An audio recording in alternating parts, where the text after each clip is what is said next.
Hello again, everybody, and welcome to the Jim Cornette Experience. And I'll tell you, AEW's Blood and Guts wasn't the only thing in wrestling spreading DNA around this week. And Joey Ryan isn't tall enough to run the rides. It's the What in the Wide, Wide World of Sports is Going On edition of the Jim Cornette Experience. And to join me, Hawaiian Brian, the podcasting lion, the king of the Arcadian Vanguard Podcast Network, Mr. Co-host to you. He's the owner and operator of Six Flags Over Wall Street, the great Brian Last, everybody. Aloha, Jim. A pleasure to be here once again. And I've taken a step up from the French Toast Chateau with my new amusement park. Come check it out. It's amazing you can actually jump out of the same windows that the stockbrokers did in 1929. But you have a parachute on, so you don't die. Well, but the bungee cord, who measures those bungee cords when they stretch like that? I'm like, who just makes sure that the 280-pound guy diving headfirst off a bridge into a goddamn dry riverbed isn't going to stretch that rubber band out just 3 feet too far? What do you think? We have some great characters that walk the grounds. We have a giant stuffed Alan Greenspan that you kick and throw things at if you want. It's wonderful. Come to Six Flags Over Wall Street. Do you have Jim Kramer in a dunking booth? Oh, a firing squad. You get him. The fucking clown of the market. No, we don't have anything with him. Whoever wins the most tickets at skee-ball can be the one to tie the blindfold around Kramer and stick the cigarette in his mouth. And that's how he picks his stocks, actually. You tie a blindfold around him, put a cigarette in his mouth, and just points to something, and that's what he anoints all of a sudden. Clown. All right. Well, I got a wildlife update here at the top of the program. We've been giving you minute-by-minute, blow-by-blow descriptions of what's going on with my battle with the wildlife here. I'm trying to protect some. I'm trying to lose others. It depends on whether they're doing damage or not. We've had the pesky raccoons. The pesky raccoons have been tearing up the sod, but I'll be glad to report to you, Brian, that on the positive side, the baby deer continues to be a joy around here. Just the cutest thing. And every morning I get up, I look at now the baby deer's little resting spot, because, you know, the baby deers, they stay where they're supposed to stay, and the mama goes off and does what mama's doing and come back and gets them later on. You never know. You think they've been abandoned, but it's not true. They've got some kind of radar, they do. So the baby deer sits down there by the fence in the front corner of the property and just looks cute all day. And the cars are going by on the road on the other side of the fence. They don't know that this little bundle of joyous wildlife is sitting there being all cute. And he's still not big enough to jump the fence, so we're keeping the gate closed, keeping him in on the safe side. But the baby and there's 2 adults. So I don't know which one is the mother, but there's 2 adults with him at some cases. And I know, Brian, you will be happy to know I got 2 baby rabbits. Instead of I've seen 2 of them together now. We've got a rabbit family underneath the evergreen bushes down at the other end of the house, and they pop out in the evening times, and they're just as the size of hardly bigger than chipmunks. Just the cutest little thing. You know what not enough people say? Rabbits are dirty and disgusting. What? Filthy What's animals. The matter with Keep you? them away from me. What are you talking about? Little People trying to drive home and they're hopping in the middle of the street. Get the fuck out of the street and stay off my property. They're trying to go from one place to another, and they don't have a rabbit crosswalk. That's a failing of the municipal fucking ordinances. Oh, they drive Swami crazy. That ain't cool either. Why, Harley loves the little rabbits. They just sit and look at each other and just make their little noses wiggle at each other. And rabbits are cute. And little Oswald, little Brer. I can't get over the interaction you have with animals down there, considering what we have up here. I do everything I can to avoid these fucking things. No, You're out there feeding the deer and petting the rabbits, and I don't know what else. You're going to get a llama soon? I just dumped 120 pounds of feed out down below the poplar tree, so the rabbits and the squirrels and the chipmunks and the deer love it. They've got a whole buffet down there right next to the creek so they can drink. But on the negative side, there's a raccoon update. As you will recall, my neighbor The head of Mutual of Omaha's Wild Kingdom, Stunning Steve Bradshaw, has caught and relocated 2 of the 3 raccoons that he had caught on the night vision camera tearing up my sod back there. He took them out to the park, and I mentioned this, and we have an email from... An email? An email from Jeremy in Dayton, Ohio. Hello, Mr. Cornette. I'm currently listening to the experience and heard you mention your neighbor relocating raccoons to a local park. Just a word of advice from experience. Raccoons have a higher than average rate of rabies infection, and as a result, many municipalities have ordinances against relocating them. We have had issues with raccoons getting into our attic, and about 3 or 4 years ago, I too trapped and relocated a few to a park a few miles away. On one trip, I was stopped by a police officer who saw me entering the park after dusk. He probably thought, oh, that's Jeremy cruising again. But the nice officer notified me that I would need to take the animal back to where I caught it and promptly handed me a ticket to appear in court, where I received a $350 fine plus court costs. Should have brought the animal. And that would have made a stir. So, Steve, if you heard this, stay away from the cops when you're relocating the raccoons and don't let one of them bite you.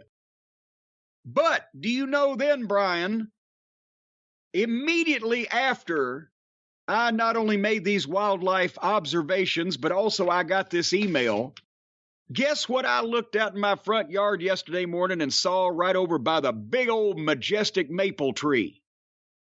Was the sod ripped up? No, the sod's in the back. This is in my front yard, right at the other end of the house. This is barely 20 feet from the front door. There was 3 of these big, fat, giant mutant raccoons, 3 of them. We thought we started with 3. There's at least 3 left, and they're lined up in formation, one right beside the other, like they were planning something. Yeah, that's the search party. They're planning to find their friend that you guys kidnapped, or 2 friends that you guys kidnapped. Now they're hanging out on your property plotting. How long would it take a raccoon that's about 2 or 3 feet long to walk 5 miles to the park? I don't know. They don't know which way to go, I guess. Well, they should smell him. They should smell their cohorts and compadres. So where are they all coming from? Now you have... I'm going to assume these are different raccoons that the other 2 haven't returned for revenge. So now you've had altogether 5 raccoons in the last few weeks. Where are they all coming from? I don't know. It could be the fella over past the woman that lives next to me, because he hadn't mowed his back 2.5 acres since the early 1970s. So that's where a lot of the deer hang out, because it's almost impassable. They may be holing up out there, or they may be across the road in the strip of trees we saved from the development, which actually goes down and connects with other residences and goes to the dairy farm down to the other end of the road. So they got a lot of room around here. Did you do anything when you saw them? Yeah, I went back to the house. The fuck? I had my flip-flops on. I wasn't dressed for coon battle. You've never, ever admitted to wearing flip-flops before in your life. Well, I don't wear shoes in the house. You can't live like a savage and just walk around with your shoes on in the house. I agree. And so when I walk out the door, if I'm not going too far, just out in the driveway, I'll slip on a pair of the flipperty-floppers. When you got back in the house, did you kick them off like Riddle? Did raccoons fly out of your ass? I was about to say, the funny thing is that raccoons flew completely out of my ass. And those things have sharp claws on the... It's worse on the way out than it is on the way in. I'll have you know. You know what you do is you get one of those paper towel rolls, the cardboard roll in the middle, and that way it's like a conduit where it can go right in without hanging on the door. Anyway... What? So there's that's part of the gerbil. That's part of the gerbil lore. Part of the gerbil canon. The gerbil of information. Gerbil lore. That's the way that they get them, because they don't want to go in. They don't want to follow the Hershey Highway through the behind the green sphincter. They don't want to do that. So you got to give them a conduit. Let me get you away from wherever you are at the bottom of the toilet here. Yeah. At what point does it become reasonable to just slaughter the raccoons? Well, how are you going to do that? With a weapon? With a bat? With a knife? Okay, now look, wait.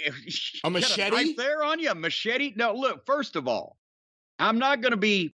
this is more residential, this area around here, than it used to be before. People went out and target practiced in their backyard firing weapons because they were acres and acres and or miles away from people. Now there's housing developments and neighborhoods and children. You hear they're screaming all the time, these kids around here, the screams of joy and excitement. Oh my God, can't stand it. Yeah. But you can't fire a weapon. I'm not going to try to... Have you ever tried to catch a raccoon that doesn't want to be caught? No, I usually don't have issues hit it with a raccoons. bat? If you're going to run it down with a fucking bat?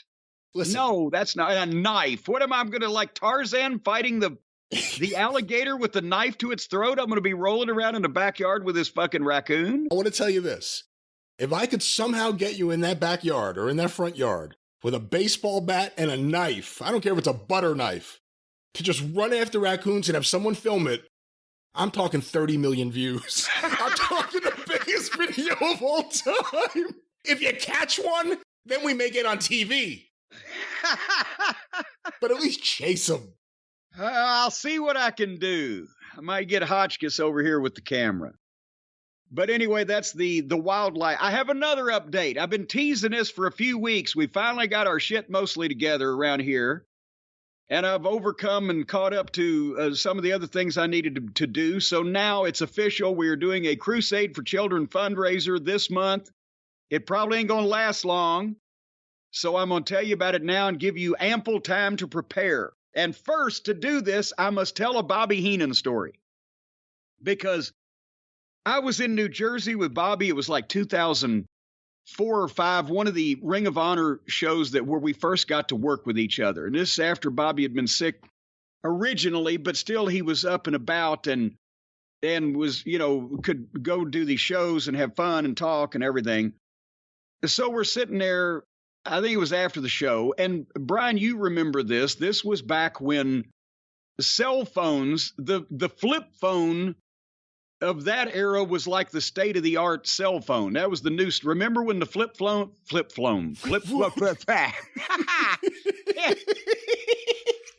on. Well, that's what you had on your feet, isn't it? Your flip phone. Oh, golly. The flip-flop phone. That was it was the big deal, right? Yes. And so Bobby's got the flip phone. And he shows it to me. He says, now I'm supposed to be the brain, right? He said, I'll tell you how smart I am. Remember on those flip phone, it was like, see, that's that loose front tooth. It was like the Star Trek communicator. You flipped it open, and there on the screen, you saw the number that was calling.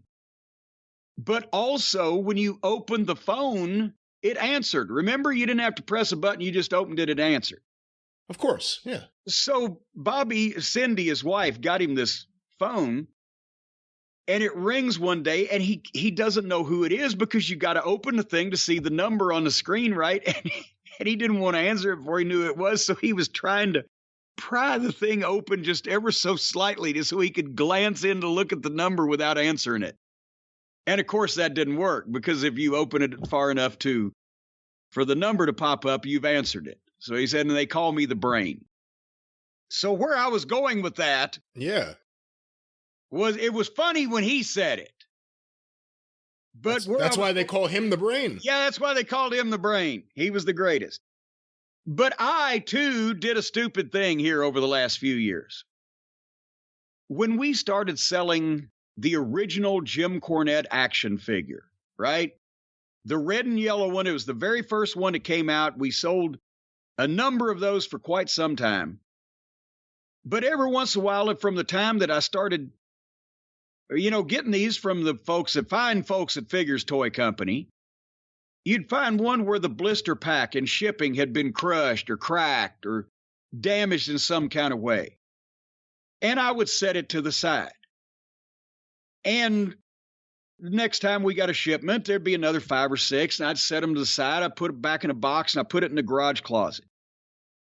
And then finally, by last year, when Hotchkiss started building the new site for me, and we got the other variants of the figures in, and we were doing all that, I said, let me try. I need some space. So I got back in the closet in the garage, and I counted up. And by putting 5 or 6 of those back at the same time, whenever I found a broken blister pack, I had 80-something of them. And I called Figures Toy Company. I said, I've got a big problem. I said, I've got 80-something of these figures left over from since we started selling them, and they're damaged. The blister pack is broke. They're crumpled, whatever. I said, what can we do? Can we call China? And they said, no, we'll just send you some new blister packs. I said, you can do that? Yeah. I thought we had to go all the way to China for these fucking things. So it took me 3 years to realize that we could just get new blister packs and put the perfectly mint condition figure in a new blister pack instead of just setting the whole thing in the garage. Don't make fun of me, Brian. So what we're going to do as a result of this is I'm going to let somebody profit off of my ignorance. And we have 80-something of the original Jim Cornette action figures left to sell, and 100% of the proceeds is going to the WHAS Crusade for Children at WHAScrusade.org. They will go on sale Saturday, July 16th at noon Eastern time. Because, see, now the greatest thing is we got the inventory feature on this badass new website that Hotchkiss built. And he's monitoring all this stuff, so we won't have a panic. We won't oversell. We won't blow up. And all the proceeds, and 80-something figures, $50 a piece, do the math, that's going to be $4,000-something to the Crusade for Children. And hopefully, and those will go quickly, so this is not going to be an ongoing thing because we only got 80-something. But Saturday, July 16th, noon Eastern, and all the proceeds. And I get some room in my garage for new stuff coming in, and all the proceeds goes to Crusade for Children on those. And while I'm on the subject, Australia and New Zealand, first-class mail is flowing again from the United States. We've unblocked you from the website because you couldn't order if you were in Australia and New Zealand, because remember we talked about we had some of those orders from last October until this fucking April. And finally, I just sent some of them priority just to get the people their merchandise. But now first-class mail is opened up. And if you were afraid you were going to be missing out on the commentator play sets, there are still some available. You can go right now to JimCornette.com if you are down under and order those with impunity. And also on Saturday, July 16th, I said we were going to do this. We saved a couple of boxes of the bloody variants for folks in Australia and New Zealand when that mail got opened back up. So on Saturday, July 16th, at a time that will be announced next week, because I got Hotchkiss Featherbottom figuring out what time it is when it's noon in Australia and New Zealand. What time is it here? And we're going to try to put those figures up for the folks in Australia and New Zealand at noon their time. And you're not going to be able to buy a bloody variant unless you live in Australia and New Zealand. We're blocking all the other countries because there's only going to be like 20-something of these things. And I want the people who got screwed the last time to get it. And finally, on July 16th, the Corny in the UK documentary DVD and the Jim Cornette Live in London DVD, the complete unexpurgated video of my live event in London back in 2014 is going to be back on sale. Those two DVDs, only $10 a piece. Because where do you get a better deal than JimCornette.com? And those have not been on sale in quite some time. I can't remember how long. So there you go, JimCornette.com. We're moving forward for the summer, folks. Brian, where's your next charitable fundraiser? At JimCornette.com. How much you selling these figures for? I'll take them all. What? And then I'll put them on eBay the next day. Hey, no, you greedy avaricious. I'll sign them with Jim Cornette's name. So that way you got a Jim Cornette autograph. It's just not for me. Yeah, guaranteed signed by a WWE superstar, just not the one in the picture. That's right. I'll hire Tito Santana to come over. I don't think he would go along with that. He's a fine, upstanding man of morals and ethics, or ethicals and morals. Arriba. All right, we got the plug out of the way. A quick email here from Miguel. We read his email. I think it was just last week on the program, but his dog Maxwell, his rescue dog, had been diagnosed with cancer and it didn't have a great prognosis, and unfortunately, he didn't make it as long as that. Miguel wrote back, and to you and me both, Brian, Jim and Brian, I wanted to thank you for what you did on the last Jim Cornette experience, but unfortunately, that was the last podcast that Maxwell listened to. On June 26th, he had to be put to sleep. But Miguel says, when we listened to the podcast and he heard his name said by your voice, Jim, he nipped up for a second. Thank you again. I'll never forget what you did for him on his last day. So our condolences, Miguel, but we want to remember Maxwell, the puppy. And we've got a cheerier, but not much, email from Jacked Up Jeremy Bagley, who, as we've mentioned, raises ridiculous amounts of money for charity and also is a friend to furry woodland creatures and supports all the good causes in the world today. That's right. He's going in with me on these figures. He's my partner. Yeah, well, except for that. He'll try to rip me off every chance he gets. But Jeremy writes, hello, Jim, Brian, and fellow Cult of Cornette members. Having a chance to process the events of last week, the continued revelations of the January 6th committee hearings, the Supreme Court rulings, I wanted to just send a letter of thanks and gratitude to all of you for being voices for sensibility and progress. Thank you for making me laugh in times that are often confusing, mean, and unnecessarily difficult. As a member of the LGBTQ community, I can't help but feel like everything I've done in my life could all be taken away because someone appointed by a verified con artist could take away my rights. George Carlin would accurately describe them as privileges since they're now seemingly revocable. I thought by doing the right thing most of the time, serving my country during times of war, paying my taxes, being charitable and otherwise not fucking with other people, that at the very least I could marry, leave my inheritance to, and visit in the hospital someone that I love and care about more than anything on earth. It seems that soon that could all be taken away from millions of us, like the right of choice has been stolen now from the bodies of millions of women in our country. But I haven't given up yet because your program and the millions of people who listen to it, the hundreds of thousands of people who interact with it on social media, and the two of you give me hope that with common sense, a sense of humor, and the unwillingness to stay quiet about the bullshit we see in the world, we could still have better days ahead. A 60% majority in Congress would be nice too. Jacked Up Jeremy Bagley. I couldn't have said it better myself, so I just read you saying it. And remember to send me the PayPal right away, and I'll take care of the figures, Jeremy. A lot of them figures are going to be signed, fuck Brian last. I'll sign it whatever you want for an extra $500. We have an update. You know, on an ongoing basis, people have been sending in emails recounting their experiences with apparently the manager of Hulk Hogan's beach shop down there in Florida, the fellow named Ron, don't call me Opie Howard.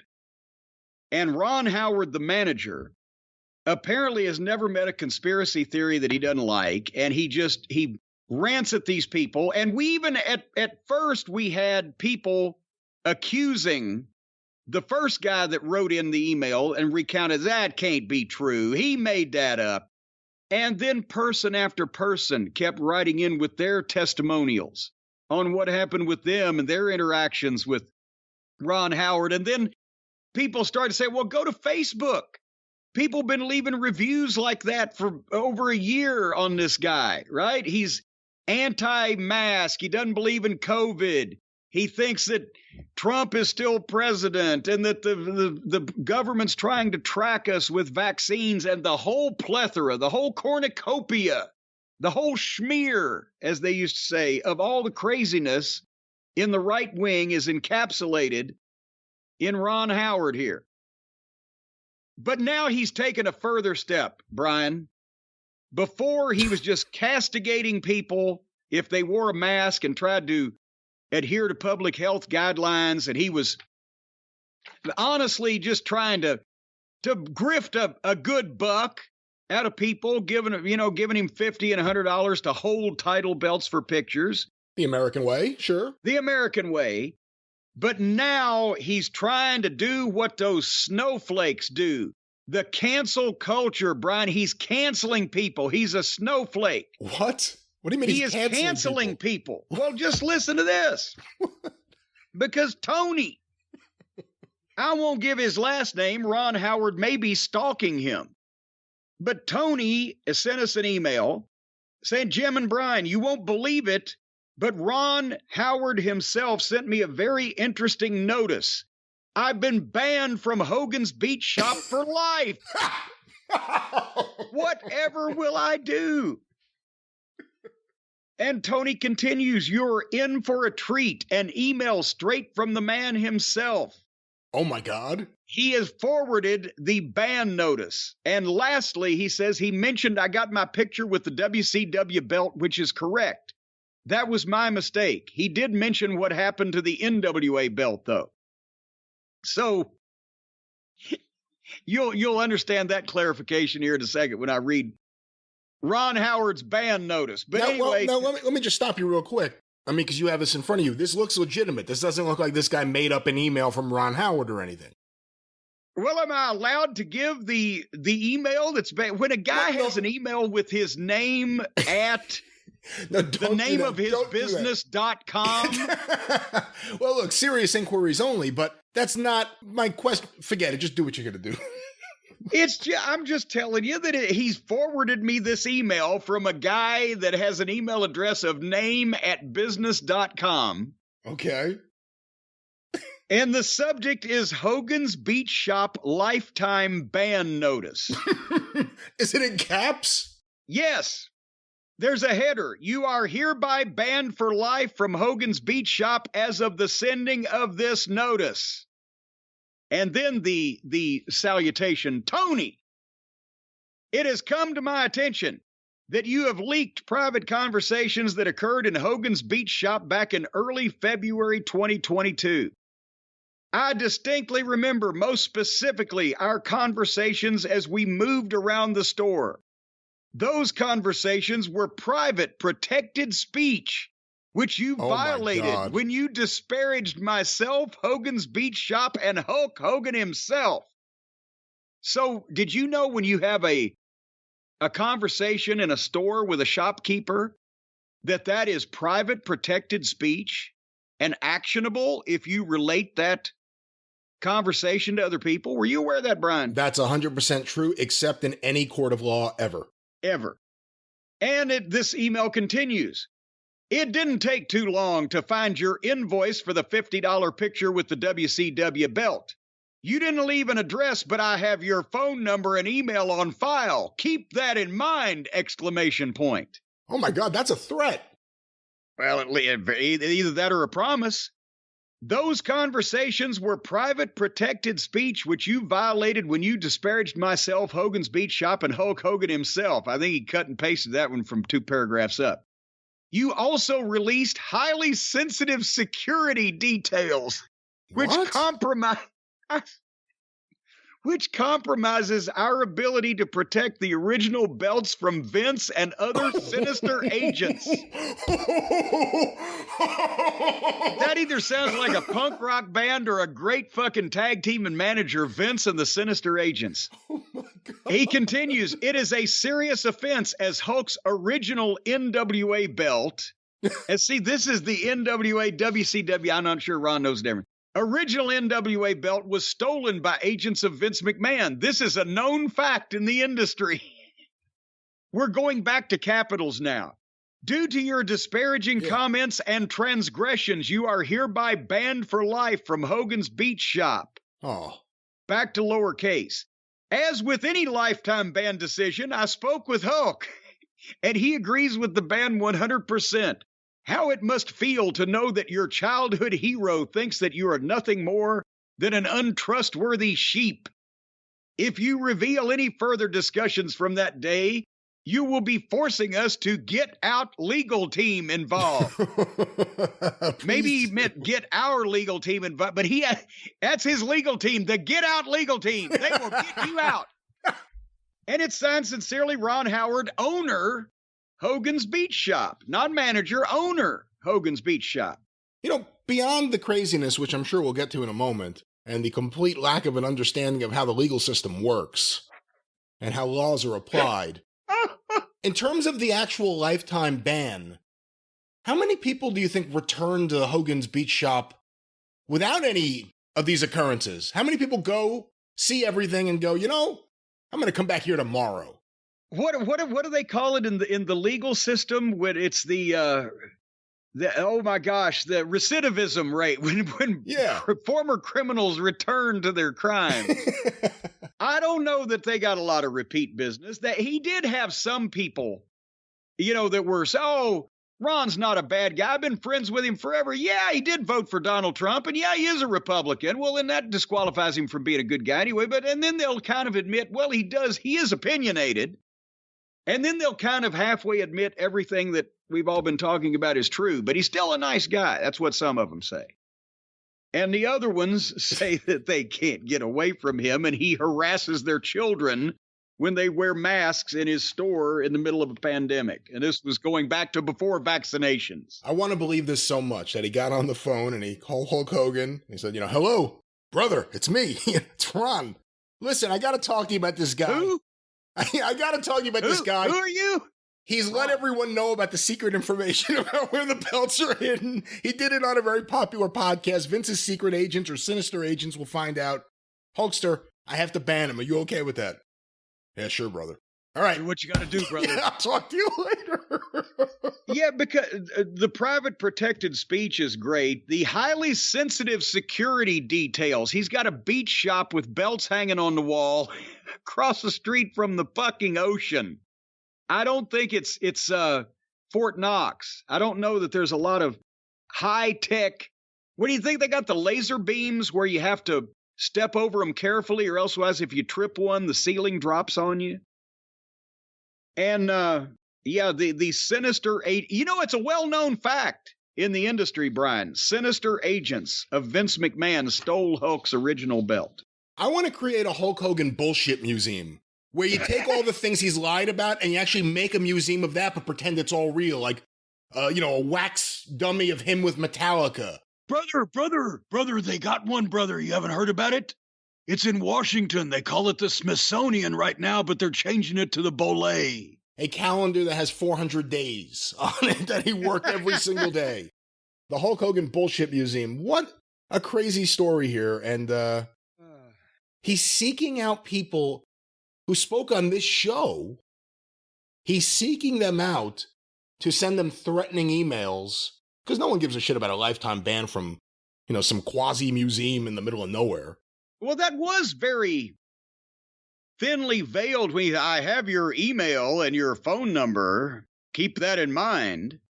I also am an expert in bird law, so you better watch out. No, down there it's pelicans and seagulls. See, if you're not a beach bird, they don't know anything about the bird law down there in Florida. You see what happens when Jimmy Hart's not in charge?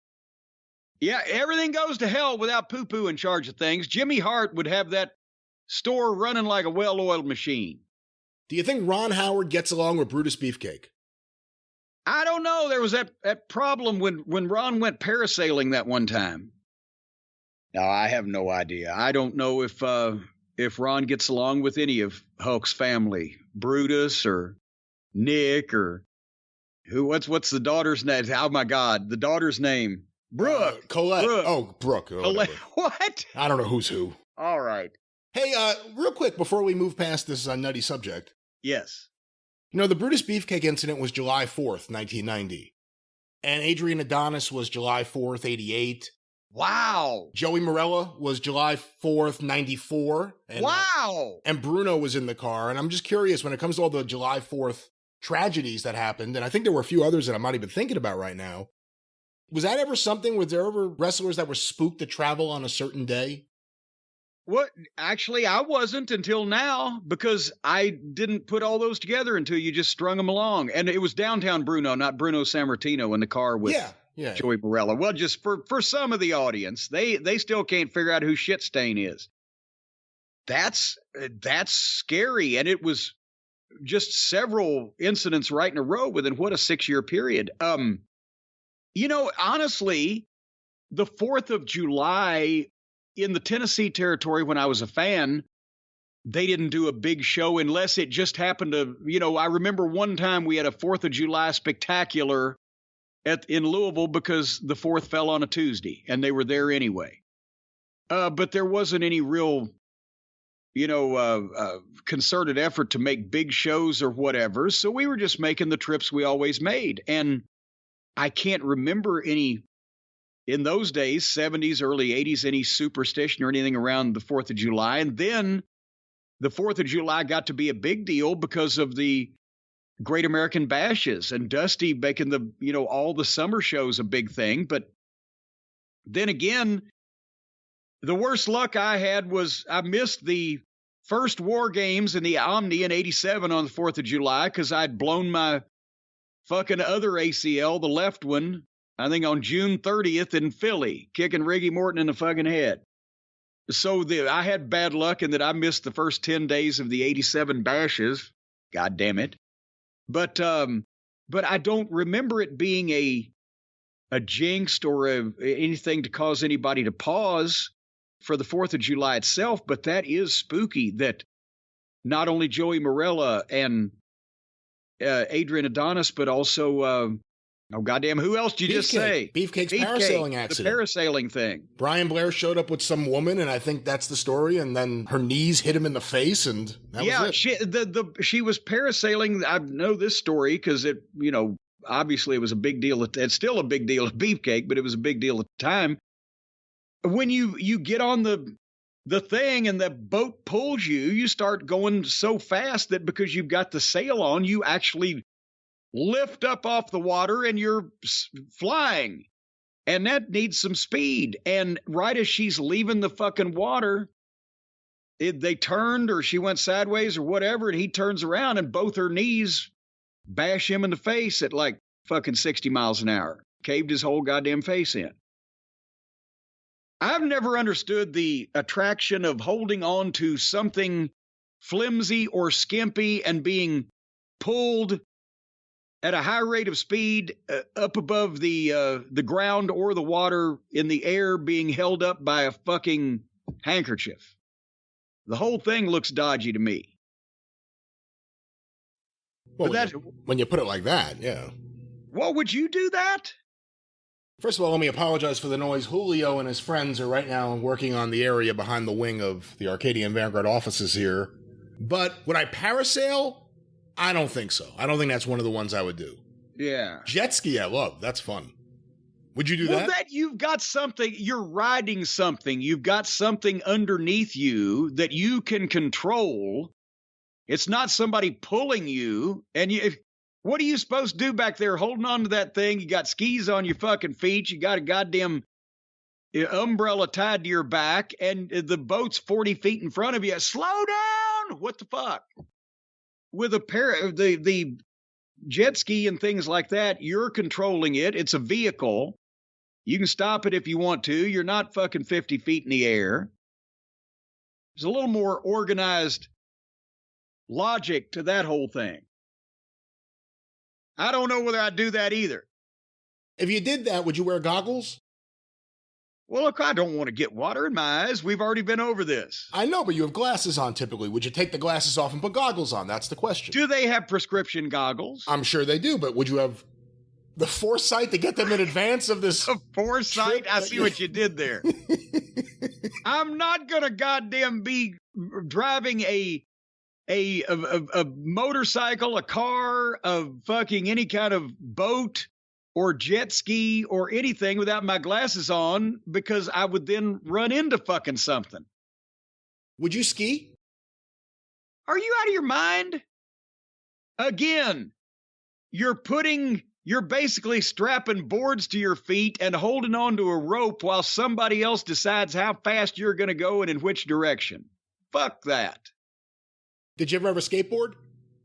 No, that's ridiculous too. When I was fucking 6 years old, I could tell that. Well, the first time I saw a skateboard, I don't even know if I saw one. Did they have them when I was 6? They did, but they weren't at the level that they were. Later. Roller skates became the same thing. But whenever I first saw roller skates, and then went through that whole skateboard thing in the 70s where everybody's trying to skateboard, I said, that doesn't make any sense.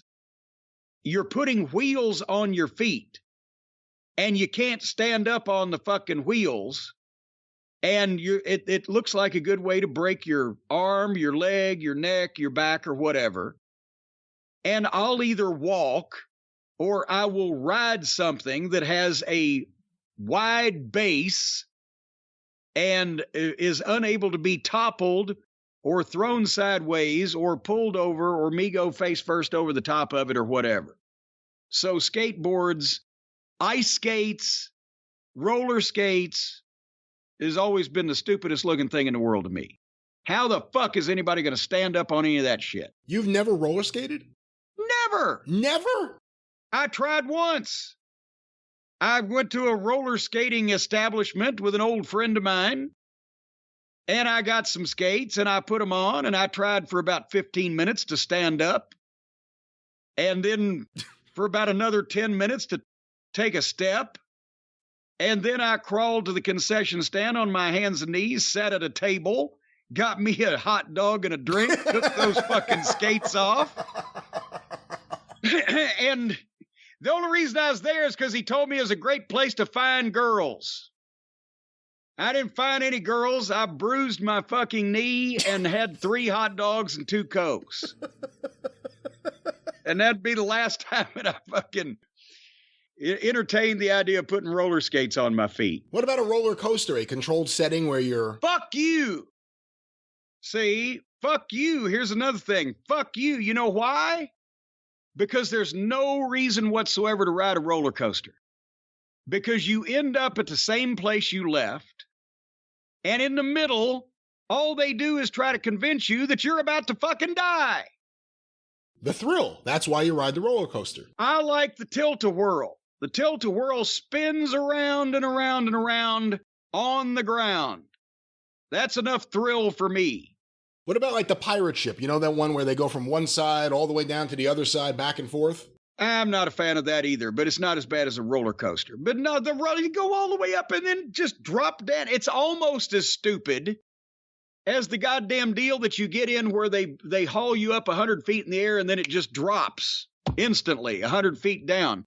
How many times have you heard of that going awry? Some kid just died of that in Florida, I think, earlier this year. Exactly. That's why that Six Flags Kentucky Kingdom closed for like 5 years and opened up here not long ago under new ownership because they cut this poor girl's feet off, both of them. And there was a big lawsuit. If Stephen P. New had been retained for that case, he'd own the state of Kentucky right now. We could kick Mitch McConnell out. But no, that's a fucking death and disaster waiting to happen. So no, I don't like any of the shit that makes you go way off the ground or upside down. There's no reason for it. It's not fun. It's fun. When we did fun. No, fuck that. When we did the Six Flags OVW deal, they said, go to the park, do anything you want to do. Everything's free. It's all on us. I had some idiot talk me into getting on one of those roller coasters. I was a raw nerve end, tensed up every muscle in my body for 4 minutes. When I got off of it, I had to walk around for about 5 minutes and calm down to make sure I didn't grab him around the throat. And I said, let's go. We're never doing that again. That'll be the last time I do that. What about a lazy river? Now that sounds right up my alley.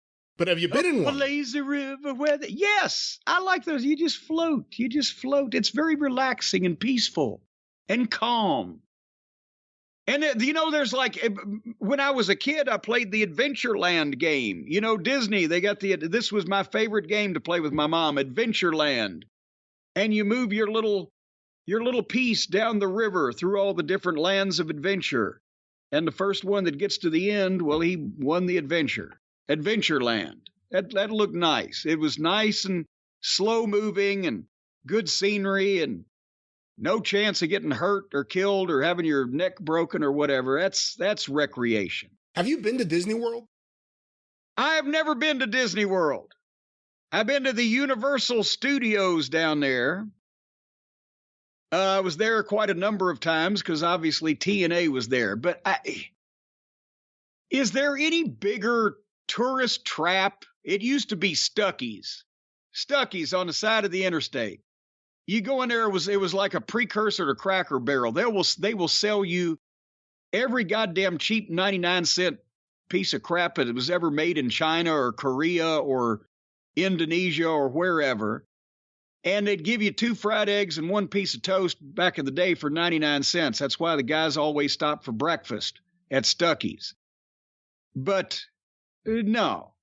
I don't like none of that stuff. But speaking of Disneyland,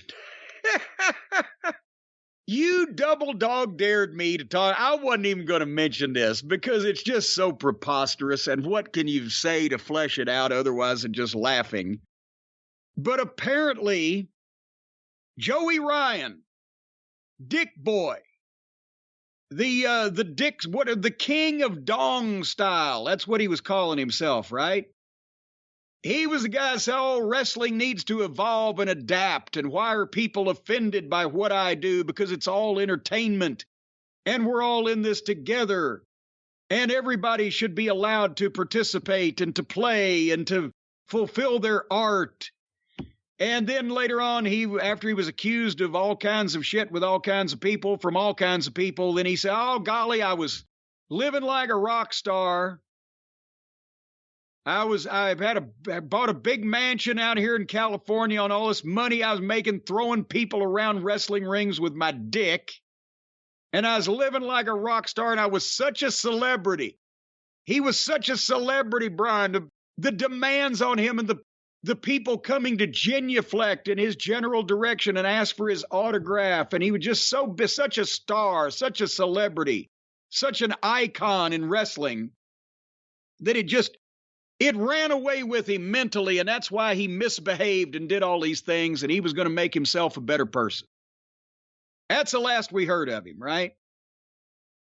Well, apparently, all the money that he made, being this international celebrity and living like a rock star and people genuflecting in his general direction, didn't last but about 18 months, and he may not have been as big a celebrity and a mainstream superstar as he thought he was because he got hired to work on one of the rides at Disneyland because they had no idea who the fuck he was. And he passed his background check because they background checked him under his real, legitimate, legal given Christian name and not his goofy Outlaw Mud Show wrestling name, because he was such a big superstar and internationally known that they had no idea that he'd ever been a public figure before, and he was just some schlub that wanted to run the fucking ride and wear the safari hat. And so he worked there for about 3 weeks until somebody, the one wrestling fan left probably in Southern California that might recognize him, took a picture of him at the ride, and it went viral for everybody laughing at, here's Dick Boys running the ride at Disneyland. And the Disney people apologized and fired him. Let that be a moral to the story, ladies and gentlemen. When you're an internationally known celebrity and a superstar, and you live like a rock star, and living like a rock star means you have to become, as they say across the pond, a sex pest and annoy women and attack women and assault women, all while telling people who have been in the wrestling business longer than you've been alive how they need to modify their behavior. Hey, dipshit, you ain't tall enough to work on the ride at Disneyland either, are you? What do you think his next step is? Is it going to be Skid Row? Is it going to be the Boulevard of Broken Dreams? Are we going to see a picture of him laying in an alley, broke, busted, and disgusted with a whiskey bottle in his back pocket? All because since when they took away his rock star celebrity and he couldn't work at Disney anymore, he had nothing left. What do you think, Brian? I don't know. And, we didn't talk about this story when it first popped up because the photo emerged. And it was something seeing him with what I'm assuming is a blonde wig, and his beard was dyed blonde, and he was wearing his crocodile hunter outfit. And, some fans saw him, took a picture online, and it immediately went viral.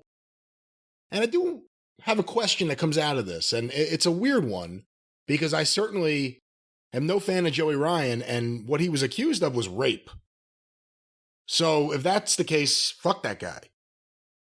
But in general, when these people are ostracized from wrestling, or whatever it may be, is the expectation that they never work again? Maybe it's not a good idea if you're someone who is accused of what he did and was so public. Probably not a good idea being out there in the public in front of people like that.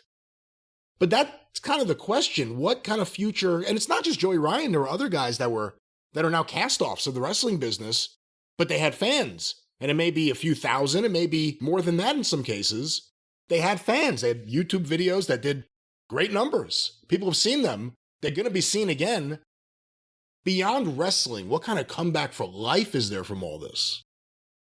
Well, tell them. And again, not taking any of their sides, because that heinous shit needs to go, and the people who did that, in my eyes, need to go. But where do they go? Well, they probably shouldn't go to a children's amusement park after they've been accused of sexual crimes.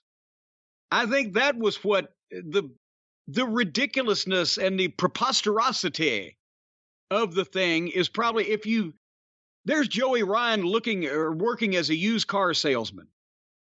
That probably, nobody would have, yeah, there he is. Yeah, he still looks the same. Still looks like a fucking half-baked brown and serve roll covered in pubic hair. But to be at Disneyland, the happiest place in the world, the children's place, and also, does this man have no other skill whatsoever? He can't be a real estate agent. He can't sell used cars or even new cars. He can't get a job in an office somewhere that does background checks. But again, if you don't have to deal with the public, he's not been convicted of a crime. So I think it was the fact that if this was an insurance agency and he was some guy in a cubicle somewhere, I don't know that he would flunk a background check, because he may have been accused of a crime, but he was not charged with a crime. He's not been convicted of a crime that we're aware of. I didn't run his rap sheet, but in this instance, I mean, but when an amusement park where here's all the children, and here's this guy who used to fucking wear Speedos and make people grab his dick and throw them around by it. That should have been a red flag that probably to him, maybe I shouldn't apply for this particular job. And isn't that mostly the domain of high school and college kids who are still trying to figure out what they want to do with their life and career instead of a fucking 40-something-year-old man? Is that what that is for? I'll get a job over at Disney running a ride. That is balls. I mean, again, he had YouTube videos that, because of the ridiculousness of it, got a lot of views. And that was one of the things that was so embarrassing about him doing this, was that people were seeing it. People saw him. People know who he is. The idea that he got a job in the public, like you said, a kid's amusement park. Remember, there was that tweet of him with the basket around his crotch? Yes. And he said, I have Easter eggs for all the kids? Same guy. Just reach right in. Yeah. But see, that's the thing. They think, and that's the problem with the AEW bubble now, and before it was an indie wrestling bubble.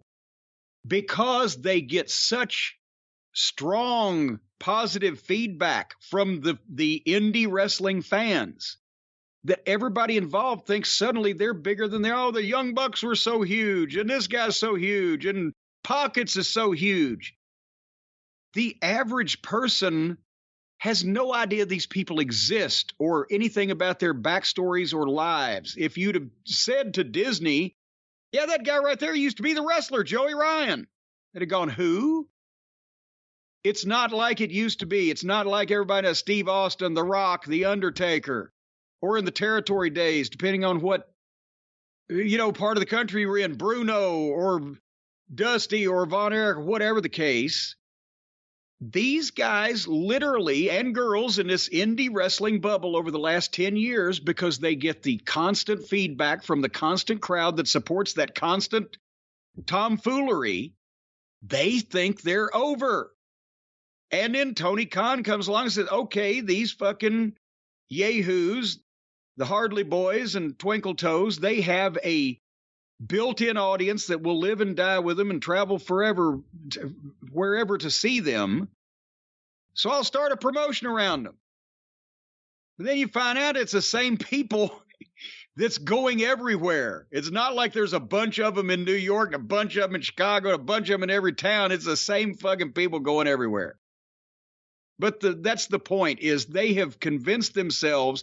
Jimmy Havoc, remember him? He went from king of the death matches to delivering pizza, not even selling it, just delivering it. He had looked like a goddamn softball with all the fucking stitches on his head. Weird, freaky looking fucking half head shaved, pale, fishy white goof. But they are, whether it's him, whether it's this guy, whether it's Pockets, whether it was the Hardley Boys, whether it's Danhausen now, whether it's any one of these gimmicks, they are allowed to do something that makes no sense, that pisses all over the wrestling business, and honestly, logically runs off your mainstream viewing audience. But because a tiny handful of people find it so preposterously funny or entertaining, or they like to laugh at the business or whatever, they're the ones over there screaming, oh, we want more of this, want more of this. So each one of these guys gets their moment in the sun, the new hot indie darling, whether it's the hot indie gimmick or the hot indie spot doer or the hot indie flyer or the hot indie brawler. And it lasts 6 months to a year to 18 months. Got to give it to Pockets. National TV has stretched his one note out for about 3 years. But it's just goofiness. And these people, they end up thinking that they're rock stars, like Joey Ryan said, and they act like it. And then 3 years later, it's, where are they now? Nobody knows because nobody gives a shit. Joke's over. Yeah, it's funny, too, because everyone likes to pretend like the wrestling business is such a different animal today than it ever was before. They don't have the kind of dirt bags in it today that were there before. And you see, it's the same thing. In terms of the worst people, they're people that can only survive in the wrestling business and can't survive in any other industry or any other line of work. This is it. And there are still guys like that. And you mentioned two of them with Joey Ryan and Jimmy Havoc. Well, we're going to talk about later on with Greg Oliver, who we should plug, is going to be on to talk about his blockbuster article on SportsIllustrated.com just this week about Rocky Johnson. But, it's nothing changes because people's basic human nature doesn't change. And there's always going to be people that are going to do stupid shit, and there's always going to be people that are going to do smart shit. Because there's always going to be stupid and smart people. Generally more the first than the second. And so just because there were more professional wrestlers in the territory days and in the old days than there are now, everybody think, oh, it used to be such a horrible business, but like you said, now we've cleaned it up. No. It's just different kinds of dirt bags and probably fewer of them because there's fewer wrestlers overall by a large margin. But People don't change. You're always going to find brand new assholes. They just may not find jobs. They just may not find jobs. And golly gee, you know, if Joey Ryan had any talent for the wrestling business and tried to, well, I guess he did try to get over the right way. And he didn't, because he didn't have any talent. And then that's when he decided to throw people around with his dick. And then he gets over for 2 years, and then everybody finds out he's an asshole, and now he's fired from Disneyland. But he wanted me to modify my behavior. You know what, Brian? I'm telling you right now, I think that I just had a good idea. What about if Joey Ryan was a used car salesman? But here's the problem. Would you believe Joey Ryan if he told you something? Because he's a noted liar and prevaricator. And you got to be able to believe the salesman. So maybe Joey Ryan should be an auto mechanic. What do you think? That way... Well, if you're under the car, no one sees you. Yeah, exactly. You're covered in the oil and the grease. You're under the car. They only see your feet. But you know what? Those auto mechanics, they're shady too because they'll overcharge you. You've heard this a million times. Auto mechanics, people with the auto parts stores, they want to overcharge. They want to jack the prices up. They want to soak you and bilk you. That's why it's always best, folks, if your car is broken down, if something's not working on your motorcycle or your boat or your unicycle or your helicopter, or even the Brian copter that you keep out back of Last Manor, if something's the matter, don't take it to a crooked repairman. Don't go to a crooked brick and mortar parts store. You got to do the work yourself, and it's so easy when you get all the parts from our friends at rockauto.com. You do not have to look at Joey Ryan laying prostrate on the floor in front of you, face up underneath your 69 Chevy. No, you don't. Because now you can be under that 69 Chevy. You can be face up, face down. You can take any fucking position you want to take with that 69 Chevy, but you're going to save money because you're doing the work yourself with the parts you got from rockauto.com.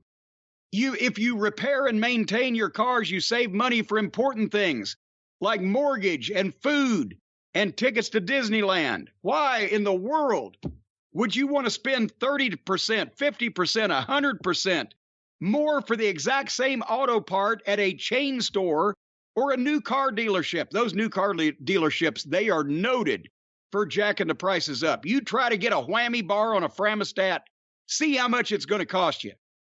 But at rockauto.com, it's a family business. They've been serving auto parts customers online for 20 years. Brian, has there been an online for 20 years now? Oh, at least, yes, maybe 35 years or so. Well, then they got started late, didn't they? They only started 20 years ago because that's why they were trying to do it right. They took their time and they got their plans together. And we mentioned that rockauto.com is not a brick and mortar store. No, instead, it's a magical place on a South Sea island made all of glass and plastic. And they've got all the parts lined up there, and whether it's for your classic car or your daily driver, a few easy clicks will get everything you need and delivered directly to your door. And then once the mailman shows up with it, kick him in the nuts, take the package, slam the door in his face, and get to work. And put this part on your car or truck, and then drive out in the front yard and run that mailman over as he's getting up off the sidewalk. Go to rockauto.com right now and see all the parts available for your car or truck and write JCE in their How Did You Hear About Us box so they know we sent you, because rockauto.com is just like Hulk Hogan's Beach Shop and Ron Howard. They want to know who's sending people to their door. Amazing selection, reliably low prices, all the parts your vehicle will ever need. rockauto.com. All right, Brian, explain to me this latest development in the WWE, because I saw online there was an article, Logan Paul signs with the WWE. So I want to know more information. So I click on this and it says Logan Paul announced on Twitter he is signed with the WWE, and it has the link to the Twitter. So I'll find out more. So I click on the Twitter And it's Logan Paul on Twitter saying, hey, I've signed with the WWE. So we got all the details now. Obviously, Logan Paul is one of the Paul brother. Who's his brother? Billy Paul? Me and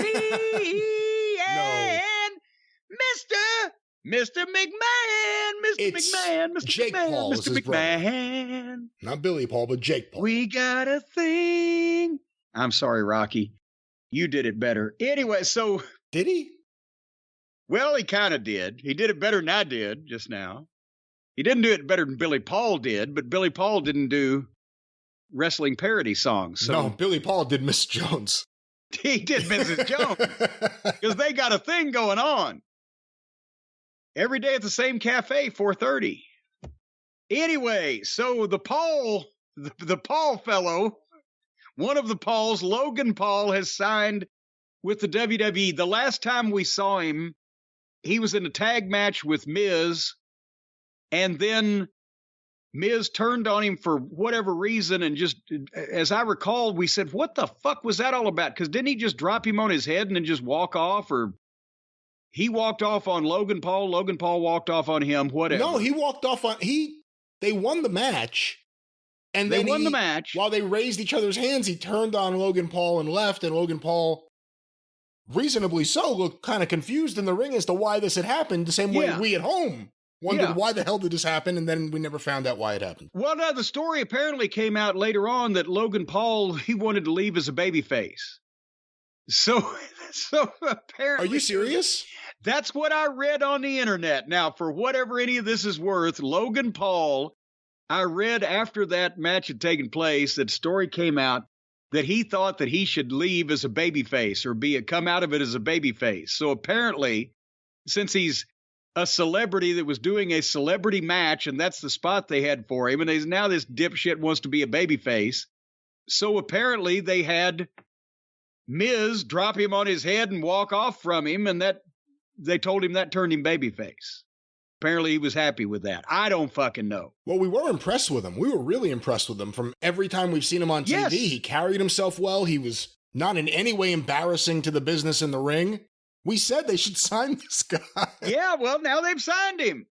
Now the question is he going to come? Because I saw that now somewhere or another, Miz was at least speaking about him like they hadn't broken up or something. So I don't know whether he's going to be a heel with Miz and Mizriz, or whether he's going to be a babyface or what. But I mean, maybe they play it like that. Miz didn't think he was going to come back, and now that he's coming back, Miz wants to be his friend. And then if he wanted to leave as a babyface, maybe he wants to come in as a babyface too, and he goes right out with Miz. There's a natural story there. Well, but here's the problem. This guy's a natural heel. He can. If you don't have any experience in wrestling, but you're a great athlete like he apparently is, and you can be taught some moves, it's easier to be a heel than a babyface, because it's easier to be a prick and make people dislike you than it is to really make people like you. That's in wrestling or any genre of life. It's easier to make people dislike you than to make people like you. If he's going to be a babyface, he's going to be a green babyface with an outsider's view of wrestling and no idea of how to connect with people. But if he's going to be true to himself, he's a heat-getting, fucking self-promoting, cocky, arrogant, and/or obnoxious fucking guy that can probably, tickle the taints of the wrestling fans in a negative fashion and get some heat. So I would hope to fuck that he'd be a heel, because elsewise they may have spent some more money that they ain't going to get a return on. I mean, can you see this guy being a fucking Ricky Morton babyface? I could see him getting over like that, but I think it's better to get him over as a heel first, because I think even in that match, fans were kind of predisposed to boo him. He's with The Miz. He's a social media star. Quite frankly, a lot of his content is probably geared towards a different demographic than the WWE male older audience. That is the biggest audience that they have. What is his target audience, old Logan Paul? I would think it would probably be girls between teenage years into their 20s, maybe some young kids. Well, not young kids, but teenagers. It's not really a older audience for Logan Paul Teenagers material. like boxers these days. They like fighters. They like Well, we know they like social media sensation. And him and his brother have been doing it for a while, so a lot of their audience has grown with them. But what I was going to say is, so they bring him in. He's got a lot of talent. What they announced is he has signed a multi-event deal. So that's interesting phrasing there. What do you think of that? Multi-event, not multi-year, but multi-event. Right. That tells us we're going to see more than once. But it doesn't tell us anything else. And at that point, why would you phrase that instead of just leaving it open? Because if you say, well, he's been signed to more than one event, then the first time we see him, we know, well, this is not the only chance we're going to have. Maybe we can skip this one and catch the next one. I can understand him not wanting to say we've signed him for 5 years. You're going to see him for the next 5 years every fucking week.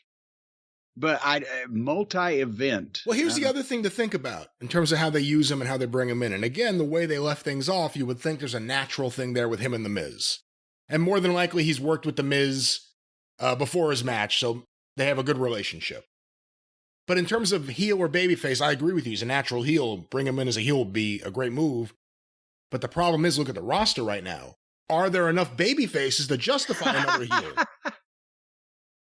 Well, now you've got a point there. And again, we went through their roster. They had, before all the massive cuts of the last year, they had 200 and something people on contract on Raw, SmackDown, NXT, Unseen Developmental. People that Howie the mailroom guy locked in a closet at Titan Tower, they just found them. They had 200 and something people. They fired 60 or 70 or maybe 80 of them. That means they got 120, 130 something left. And we're sitting there going, well, they might have to make this heinous asshole a babyface because they've just got no other babyfaces. How can they let themselves get in this position? And again, you called it a couple weeks ago, or a few weeks ago. They had the perfect time and they had the perfect thing until they changed it with Seth Rollins to make him babyface. Yeah. And then they had him go out there and stay heel, and now we have a lot of heels. And take a sledgehammer to somebody. Instead, I respect you, and now I'll hit you with a sledgehammer.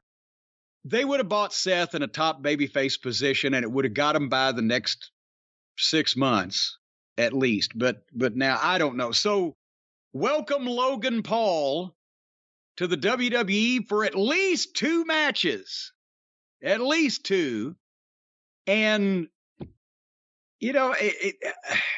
for people who work behind the scenes in wrestling right now, these guys, the Bad Bunnies, the Logan Pauls, this is as close as it gets to booking the NWA champion into your territory. You're going to get them once or twice a year, and you got them for TV a few times to do some promos or an angle or two, and then they'll be gone. Yep. And now let's think, who are the big draws, ticket sellers, ratings movers, pay-per-view attractions, and how many of them actually come to work every day? How many of them are Brock Lesnar? How many of them are Ronda Rousey? How many of them are Roman Reigns Logan Paul? How many of them are Roman Reigns? How many of them are John Cena is going to bop back in every so often? All the guys and girls that draw the money and or are featured as something special and or are outside celebrities only work 2 or 3 times a year, or show up at WrestleMania or make the big pay-per-view or whatever. So no wonder they look like bigger stars than the guys you see every goddamn Monday or Tuesday or Friday. And how do you get out of that? You can't take the guys that they're seeing every week on TV because there's so few of them and drop any of them out. I would suggest putting more people in the mix. At least there'd be some variety. But it seems that their writing staff is bigger than the roster of active talent that they use on either one of the programs. So again, in AEW, we see a guy we like. We know we're probably never going to see him again for 6 months. And in the WWE, we see a guy on TV 1 week. We know he'll be 30 minutes of every week's show for the next 2 months. There's no middle ground. But Logan Paul, he's a celebrity by cracky. And that's what you need. You need more celebrities. More celebrities with size who seem to get it. Yes. But now the question is he, how old is Logan Paul? Let me look that up. Because if he wants to do this for a career, is he old enough to actually get good at it? I mean, I guess 27 years old. Okay. But now he's made a lot of money in all these other ventures. So does he want to be even in a position right now like a Roman Reigns or a top guy that's making 7 figures for a contract, but having to apply himself to do that regularly for a few years? I wonder, is the need for money, even millions of dollars, pressing with him? He's young enough and he's athletic enough. If he's coachable and doesn't have attitude problems, he could be a big money drawing heel. But does he just want to dabble, or does he want to actually do this? And the other thing to remember is bringing him in, he's one of these guys that's not going to have the third-party issues. I guarantee he's not giving up any of his third-party stuff to WWE, so that's a lot of income right there he's making on top of whatever he does, probably for fun in a lot of cases with WWE. So who knows? But, you know, that's the thing. A lot of these people, they can't do third-party deals. He's coming in there. He's got the best third-party deals of any wrestler on the roster. And it's not like it used to be with outside athletes from other sports, because in the days of, who was it showed Wahoo his wrestling check? I'm trying to think now. I'm just in the middle of trying to read the book on Wahoo by Karen McDaniel, his widow, and John Cosper. But Wahoo played pro football, and one of the wrestlers showed him his check for wrestling. He said, "Was that for 1 week?" He said, "That was for 1 match." What the fuck? Same thing with Ernie Ladd. Ernie Ladd started dabbling in wrestling in the, 63? But he was still playing football for a few years, but that was in the days when the pro football players weren't making the multi-millions they make now. And he realized, Jesus Christ, I'm making more money on my off-season wrestling than I am on the whole season playing football. And he switched. But that's not the case anymore with the, ridiculous salaries that all the professional athletes get. So you have to deal with dabblers. A guy, any kind of a, he can get away with it. But the other thing is, a football player, an athlete, even an actor right now, like The Rock or John Cena, they probably have something in their active contract that says you can't do wrestling. You can't do something like this that's either going to hurt you before a season or mess up the way you look potentially before a shoot. He doesn't have these issues. Yeah, but also, like I was saying, is you're never going to have a situation where a really noted professional athlete is going to switch careers and start from scratch in wrestling and learn and get better and mature and make that a second career. Because they've already got the money from their previous sports, so you're going to get dabblers. You ain't going to have the Wahoo McDaniels and the Ernie Ladds and all the former great football players that you had at one time, because it's not necessary anymore.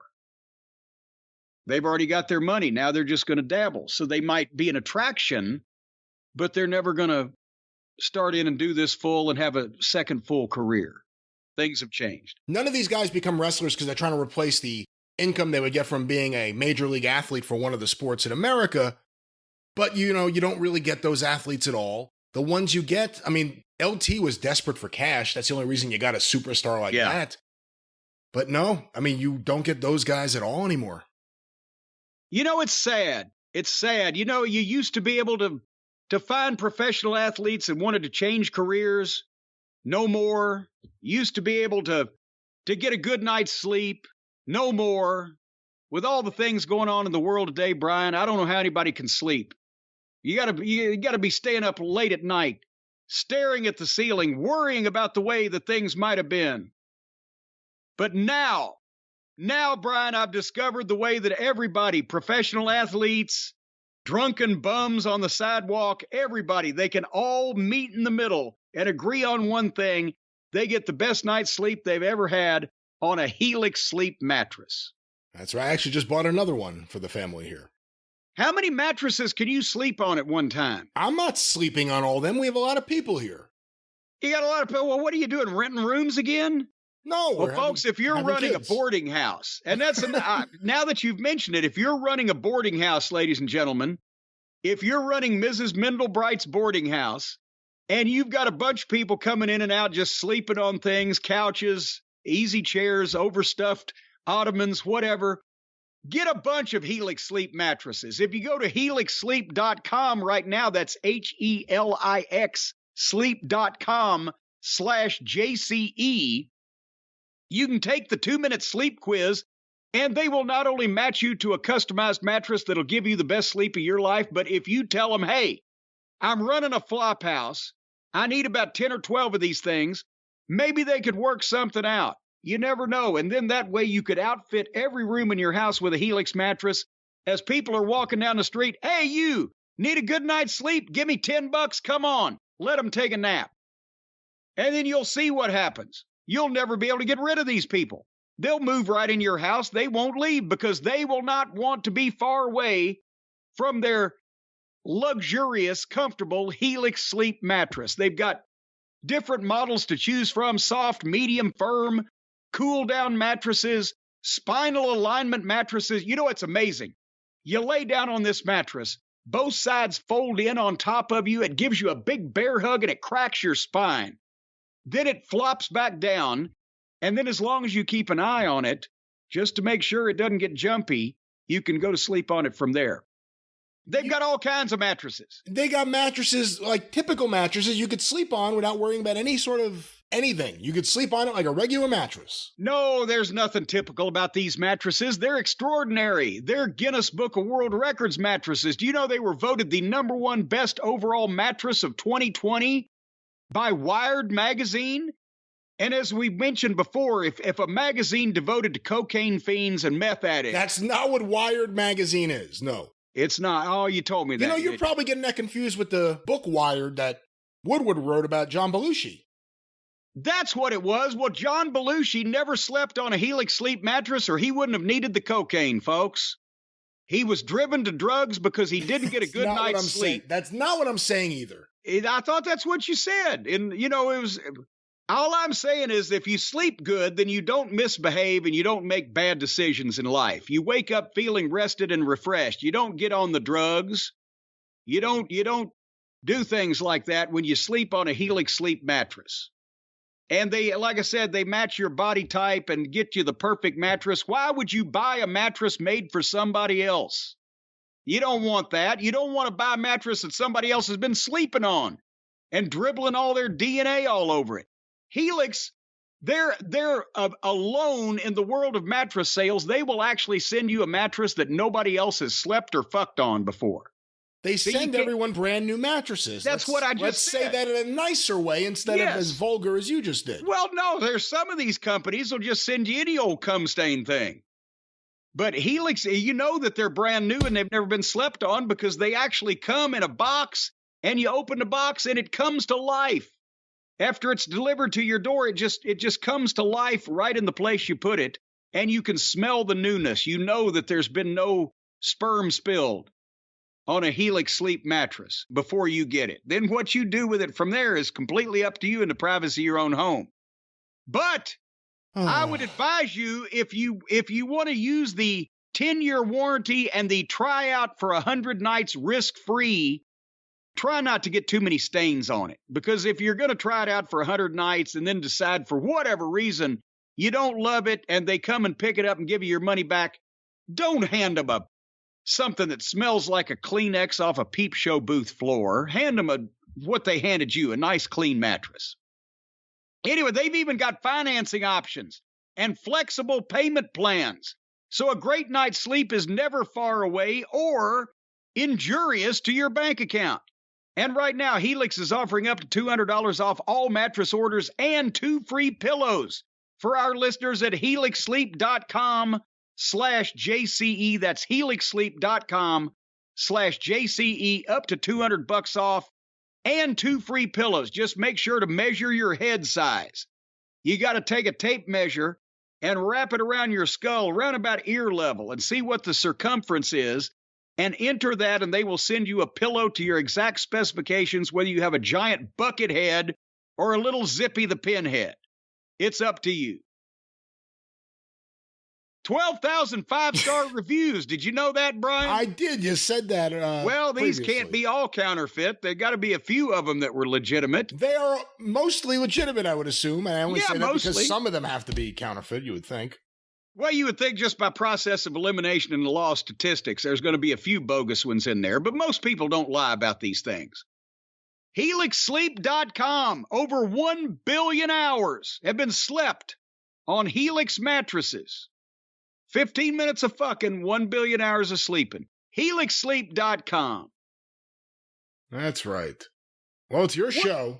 Well, no, but it's your shows. What are you doing this week on the fine Arcadian Vanguard network of programs? Another fine week of shows this week on the Arcadian Vanguard Podcast Network. Get information about all the shows on Twitter at Superpodcasts or on Facebook, facebook.com/Arcadian Vanguard. A few notes. We'll have some announcements later this month in July about some exciting new projects we're working on. Stay tuned for that. But in the meantime, the latest episode of Breaking Kayfabe with Bowdrin and Barry is up right now at bowdrinpod.com or wherever you find your favorite podcast. Jim, a guest you don't hear on a lot of wrestling podcasts. Jeff and Barry speak with the Flying Greek Mike Pappas this week on the show. Wait a minute, who? Mike Pappas. Pappas. Mike Pappas. The Flying Greek Mike Pappas. He retired before I was born. Pappas. You've never seen Mike Pappas wrestle? I've never seen even a clip of him. No. Son of a gun. You know, he was like 5'5", and he was stocky and hairy because he's Greek, right? And well, you don't have to say it like that. Well, no, he's not like a blonde Scandinavian fellow.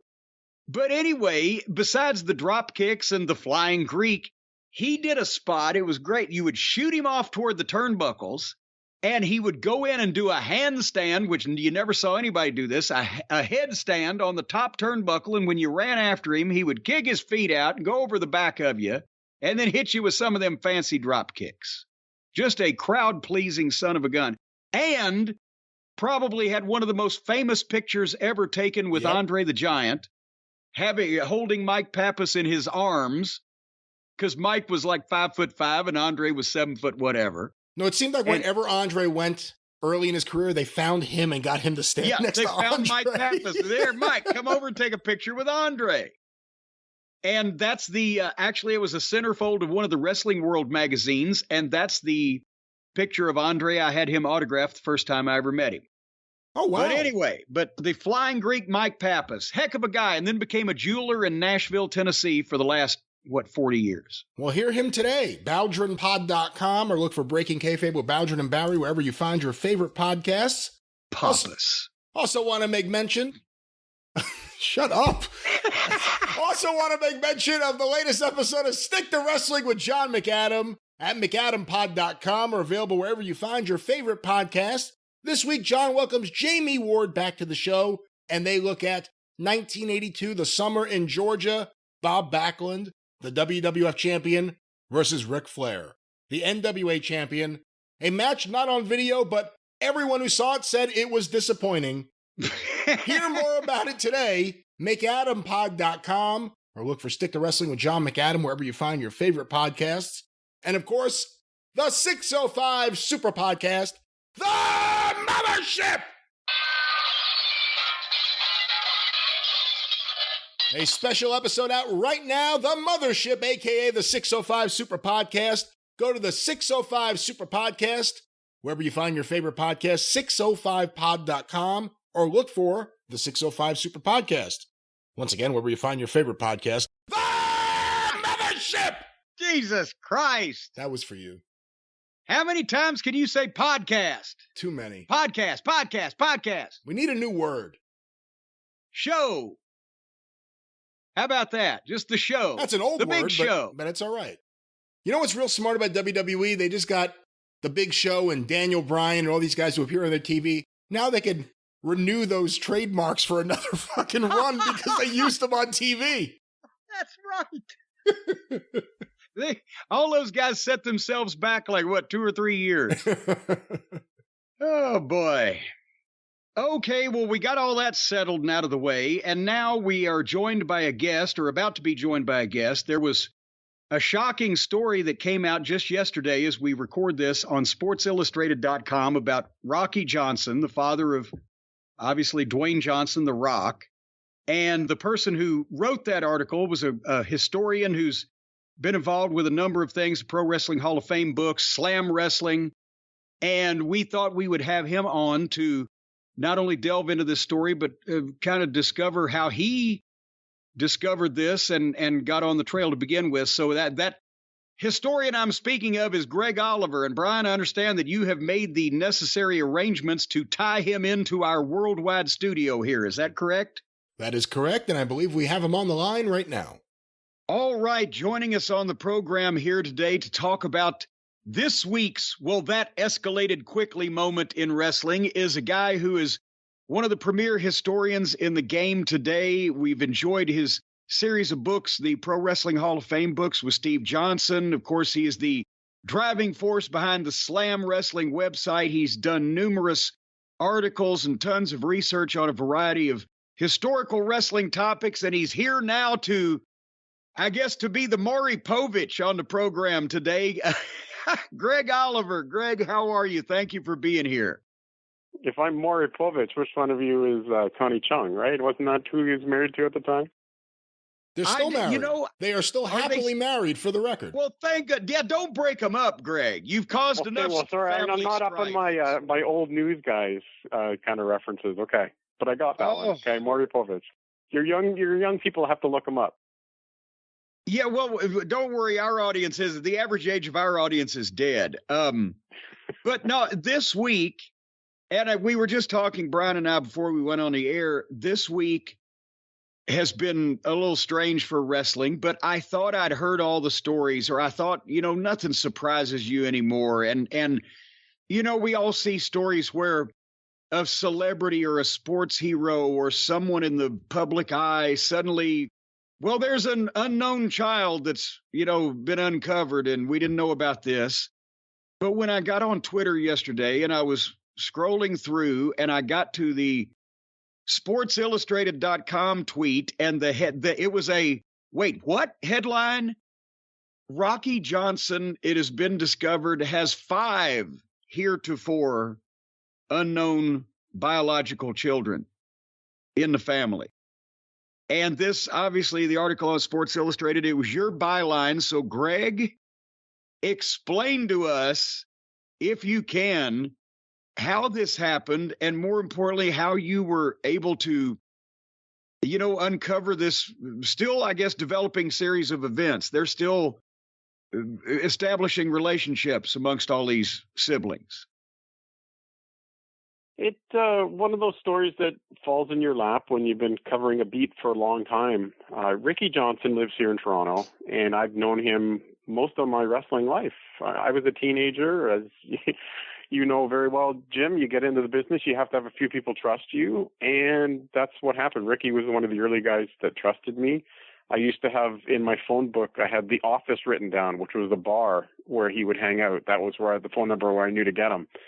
And he was just a good guy. And so we've been in touch through the years. And at his 65th birthday party, I was out there and I met these people that said 3 of them were there, and they said they were sons of Rocky Johnson. And I sort of thought I knew Curtis, who's the one son of Rocky, other than The Rock, of course, and then his sister Wanda, who lives in Toronto, who I'd talked to, but I've never met. And I thought, okay, who are these people? And that was sort of the little genesis of things going. And then from there, Ricky explained things to me, and soon enough, I started, going down a path of putting these pieces together. They'd already all gotten into touch, and then during the process, another one comes along that right after Rocky died, Aaron found out that Rocky was his father. So it was a crazy process, to say the least, but enjoyable. And the best thing that comes out of it is they have really found a new family together. There's really no other way to put it. They've become siblings.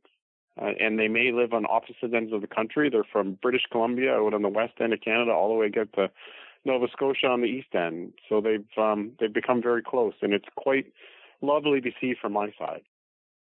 Well, and obviously Ricky Johnson, for folks who didn't read the article, is Rocky Johnson's half brother, The Rock's uncle, and Ricky had a brief career in wrestling, tag teaming with Rocky and doing some, independence up in the Ontario and the Canada area. But now, is all of the newfound siblings, all of them are from Canada, or was there anyone from the States added to the mix, I guess? Well, they were all sired in Canada. Let's put it that way. The one guy did live in Florida for quite a while with his mom, who's passed. So it's very much a Canadian story, and here we are talking on Canada Day, even though I know it's not running on Canada Day. Canada Day. That's like being the nicest guy in prison, Greg. Come on, Canada Day. No, I kid. I joke. I jest. But yeah, it's a Canadian story, and you're right. It's Rocky. Well, it's a territorial business, right? And the one guy actually figured out from all the different Rocky Johnson results exactly what night he was probably conceived, because he was coming to St. Catharines, Ontario, which is near Niagara Falls, Ontario, and figured out that was probably the night I was conceived. So again, technology's changed some of these things. We got these DNA tests. You have all these results. You can figure out things maybe you didn't need to know. Well, yeah, that's the manner and the method that they kind of all found each other, right? Because now with the new DNA tests, as you said, Ancestry.com or whatever, people are being alerted to the fact of who they might be related to. And I guess in some cases that's a blessing, in some cases it's a curse. But I'm just going to say, Jim, that it's not a wrestling specific story, and that's the best thing about not this. But what we've gotten out of the response so far is so many people saying we have similar stories, right? My dad never told us about this other child, and it's very common. And because of the technology change, and 23andMe and all these things, we are getting a lot more of these stories out there. It's just not very often you wake up and you realize you're, related to one of the most famous people on the planet. Yeah, and I think they made a great point. Pretty much universally, all of them said that, they don't have anything against The Rock, Dwayne, and this is no reflection on him or, fault of his, and they don't want anything from him. They just, for one, I think, was it the young lady had a specific, just a hard time dealing with her father didn't want her. She tried to make contact and he wouldn't go along with it. So this is kind of helping them at this point find the rest of their family. And I don't know how to ask this question. Have they quit looking? Because when something like this happens, we found 5 of them. I mean, and Brian, you're more sports-oriented minded than I am. You're here in this country. Herschel Walker, they found 2 or 3 of his here lately, didn't they? I think they found 1 and then they found 2 more. So 3 altogether in the last month. The light was better where they were looking in the second place. But I mean, at that point, is it kind of like a DUI? However many times you get caught, how many more times did you do it? Have the siblings all said, well, we guess this is the group, or are they continuing to investigate? So Lisa's the filmmaker and sort of the anchor of the story in many ways, the conduit by which a lot of it was told.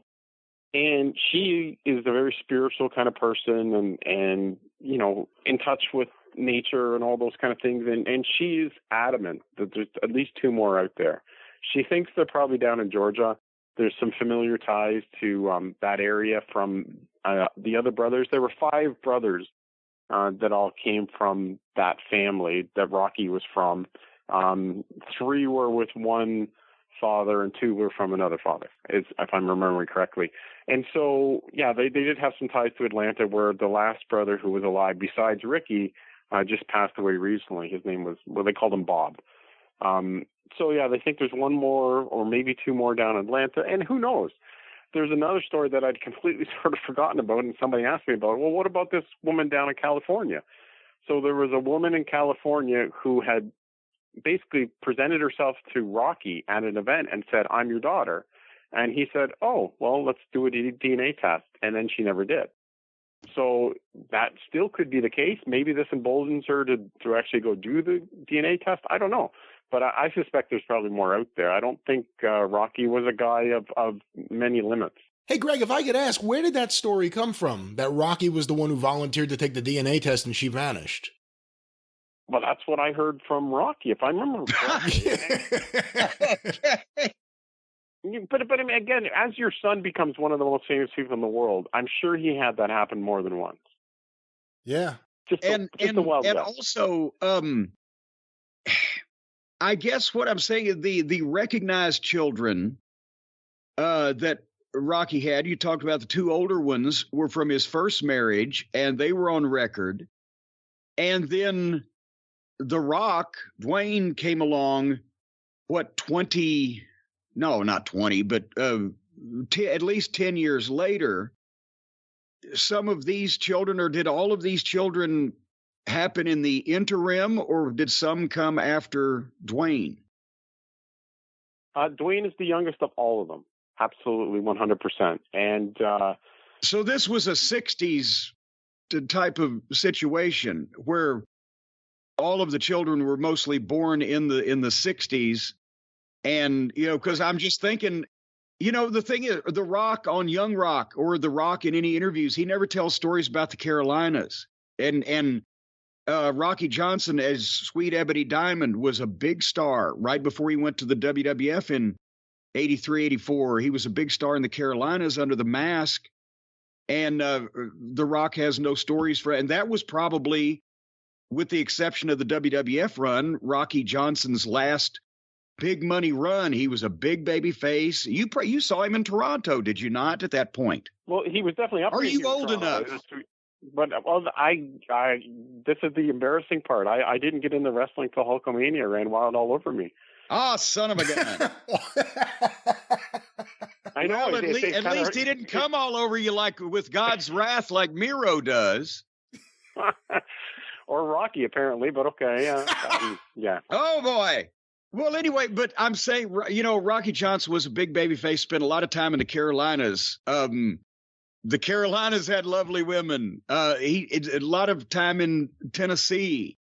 Both in the 70s and right at the end of his career. And I'm just wondering if we need to follow Rocky's booking sheets on an atlas to try to narrow down potential places to search. An atlas with the birth records, yeah, it is quite possible. But again, he's not alone in this, and we saw it with a lot of these people responding to this story. It's like, you know, oh, my dad was in rodeo, and he has a couple of kids in here and there. It was part of the lifestyle, and I'm sure you saw some of that yourself, Jim. I mean, it doesn't make it right or wrong necessarily. That depends on your perspective. But there were a lot of people out there just sowing their wild oats because they could, because there was no wrestling, especially, like there's no laws. I often have talked about, like in hockey, when I covered hockey, or I just did a book with John Gibbons from baseball, these guys at least had a manager or a general manager or a trainer or somebody that's looking out for them a little bit, right? Wrestling had none of that. Nobody to report to until you got to the actual arena. So you had all that free time to kill. Nobody was getting you on that bus or wherever you needed to go for the next time. Your time was all your own. So it's the Wild West. Well, and as we've talked about, also you're on television. You're making in some territories a lot of money, depending on the guy and the spot. You know, it was like the rock and roll lifestyle tour. And I've known guys that, you know, I've known well enough on a personal basis that they say, yeah, you know, I had a kid with so-and-so and such, and they pay child support, or maybe they don't have a relationship, or maybe they do. And Brian, I mean, this is not something that would have been written down in any other historical pieces, but have you ever heard, this is just like the all-time champion, especially to find out all at one time. Have you ever heard about anybody in the wrestling business being outed, or it called attention to that they suddenly had, 5 extra kids that nobody knew about. Well, there have been children that pop up and point the fingers at different people, but no one as prolific apparently as Rocky Johnson. Yes, we're going for Guinness status here, and some people maybe say, well, Greg, you knew Ricky, but what do you know about Rocky Johnson? Rocky had spoken to you at first about his ill-fated autobiography that went through a number of hands. At one time, you had spoken to him about being his co-writer on that. Absolutely. So I've known Rocky since, I think we met in 2003, if I'm remembering right. Ricky always was a friend of mine, and when his brother was coming up to Toronto with his third wife, Sheila, my wife and we went for dinner with them. So that was my first chance to meet Rocky Johnson. And what I remember about it is I brought a copy of the Pro Wrestling Hall of Fame, The Canadians, and he'd gotten it the night before. I think must have given it to Ricky to give to Rocky. And when I saw them at dinner, Sheila said to me, he read that damn book all night. Like, it was just fascinating because at the time there wasn't a lot of books like that one, right? They'd go back and capture all these guys that you'd forgotten about, right? The guys that he knew growing up in Hamilton and learning the business. So the Ernie Moores, the guys that, never became big stars anywhere else, but they were in this book. So he loved it. Right. His original publicity photo was in there. So we kept in touch through the years. He might be in Toronto for something. He came up with a WWF Food Bank thing. He came up when his brother Mervyn was dying to say goodbye, and we had breakfast, that kind of thing. So we'd always kept in touch. And when he wanted to do a book, he got in touch. I mean, I'm a writer. He knows that. So we talked about it, and I thought we had a deal. In fact, ECW Press had put together the deal, the contract, which I had signed and it had been sent to Rocky to sign. It was exciting for ECW Press because he was also a Canadian, so they could get double the tax credit. But it's a small part of publishing, right? But that extra few $1,000s go a long way to making profitability for a book. And so, yeah, we had a contract that was signed on my part that I never got response to, and I never heard why. So he ghosted me, I guess is what the kids say. And whatever, I moved on. In fact, I think I turned out better because I didn't end up doing that book. And of course it ended up being a huge mess anyway, which has been covered to a degree before. But, the Rock's people stepped in and had the book pulled. A mid-level publisher like ECW Press isn't going to be able to fight the Rock's people. Let's be realistic. Well, and I guess now I'm realizing, and Brian, I know your age. I'm the only person in this conversation that actually saw Rocky Johnson wrestle in his prime, or maybe in person. Did you ever see him in person at all, Brian? No, I never saw Rocky Johnson. When I first became a big fan, Rocky Johnson wasn't around. Like, there were a few years where, maybe if you were following the indies, you may seen his name, but he wasn't really a figure around wrestling when I became a fan. Well, we talked about this before. He had 2 really big runs at the end there. The Crockett run as Sweet Ebony Diamond, and then the WWF run with Tony Atlas, and they were tag team champions. And then from 1985 through 87, it was pretty much Polynesian Pro and Memphis, and the territory was down there, and he didn't last long and had some issues. And then no one saw him on TV again until Rocky Maivia showed up and brought his dad with him on TV a few times. And that was, as we mentioned, or as we were talking about, Brian and I, before we went on the air again, Greg, Rocky Johnson didn't linger on. He was a main event guy for most of his career, and then suddenly those last couple of years, and he's in his mid-40s, and the territories go away, and boom, and you don't see Rocky Johnson anymore. But in his prime, and I didn't even get to see him till 76. So he'd been in the business, 12, 13, 14 years, somewhere around there from his start of his training at that point. He was amazing because not only the athleticism, but the physique. He had the big chest and the big arms. it wasn't a competition bodybuilder, but he had a great physique. He worked out, and especially in some of the territories back then, that was unique. But at the same time, he could do the drop kicks, and he could, it sounds like now Cornette's going to be complimenting flippy wrestlers. He could take the backdrop and land on his feet and throw the drop kick, but he did it at 6 feet tall and 250 pounds with a bodybuilder physique. And he'd put both of those feet right on the guy's forehead. Doing the Ali shuffle, the fucking quick jabs. He was exciting, and he got over and drew money. And I think you mentioned in your article, Greg, that he had actually even more of an underrated type of career. He was on top more and in better spots for longer than people realize today. I think it's because that, like we said, he had the last 2 runs of his career and then faded off right as home video became a thing. So he's the generation before we have video to see how good he was. That's an excellent point. And that was actually Meltzer that said, because he's not in the Observer Hall of Fame. And he probably should be based on, the number of places that he was on top. And that's the nature of the business, though, right, at the time, right? He was territorial. He would go from place to place and be on top for a good amount of time, but never really stayed in one spot for a long time. And when we talk about his WWF run there right at the end, I mean, he was not there a long time. And it's almost criminal to say that was, when everybody talks about that being the most meaningful part of his career, because it wasn't. He would have been making oodles of money out there in San Francisco, working with Pat Patterson and Ray Stevens and all those guys. But that's revisionist history, isn't it? It's WWF saying, hey, look, they were the first black champions together. They weren't the first black, tag team champion, but they were the first black tag team champions together. Well, and also Sonny King, I guess, right? Well, yeah.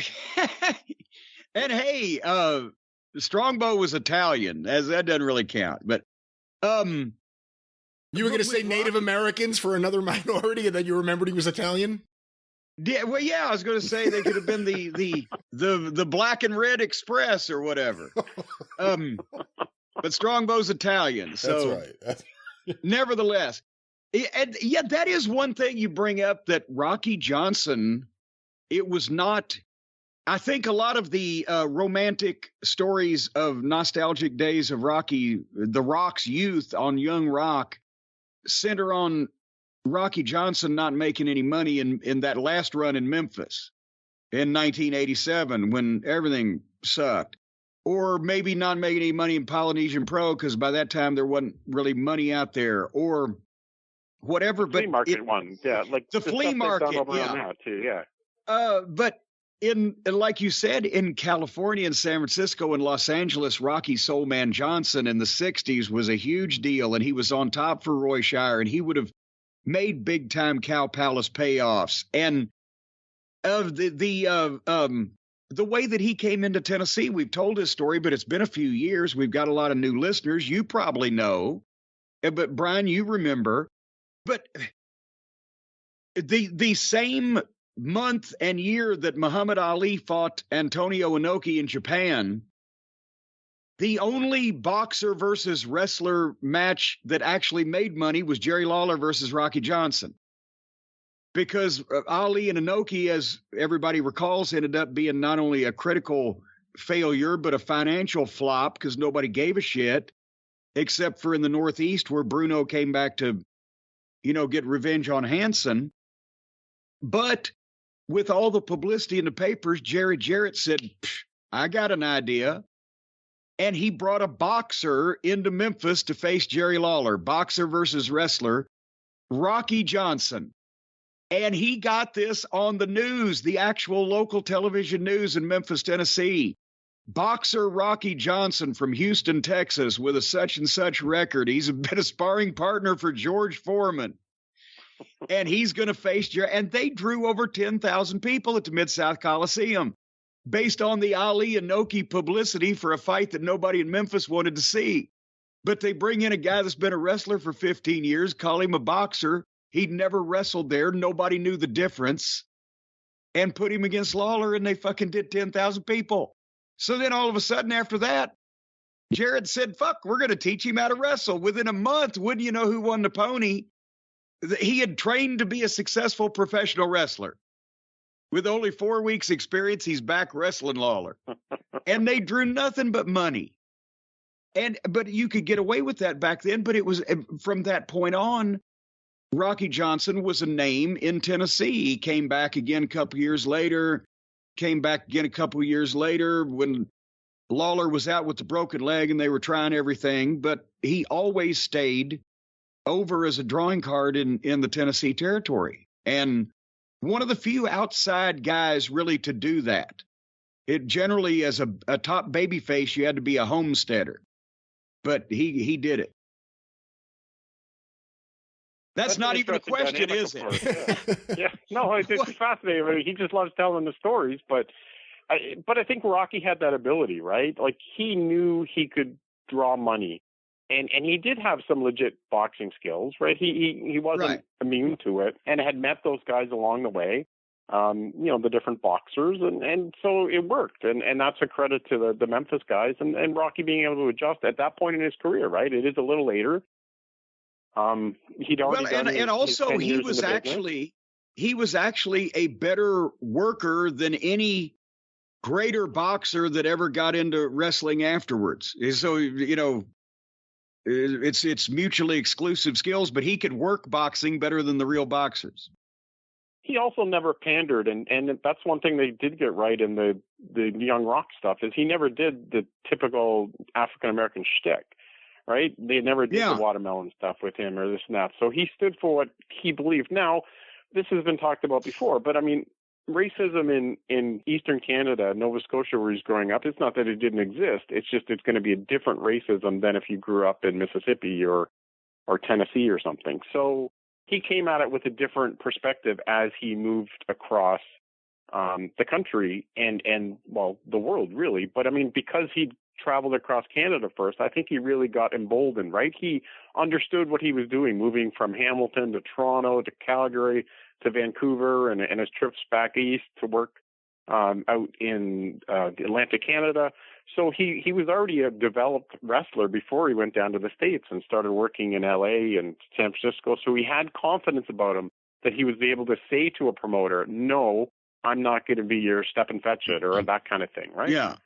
Well, and that's the thing, is that Rocky, they made his gimmick hometown Houston, Texas, because, I don't know, maybe he didn't look like a guy that needed to be from Amherst, Nova Scotia or whatever. That's sort of like a guy named Reggie changing his name to Crusher. It doesn't sound, but besides the nod to the nickname, the Soul Man and Soul Patrol later on with Atlas, you're right. He didn't do any black shtick.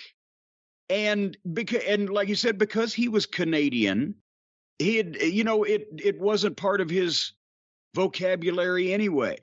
It wasn't like suddenly he's going to turn into Tom Boogaloo Shaft, who's from Mississippi or whatever.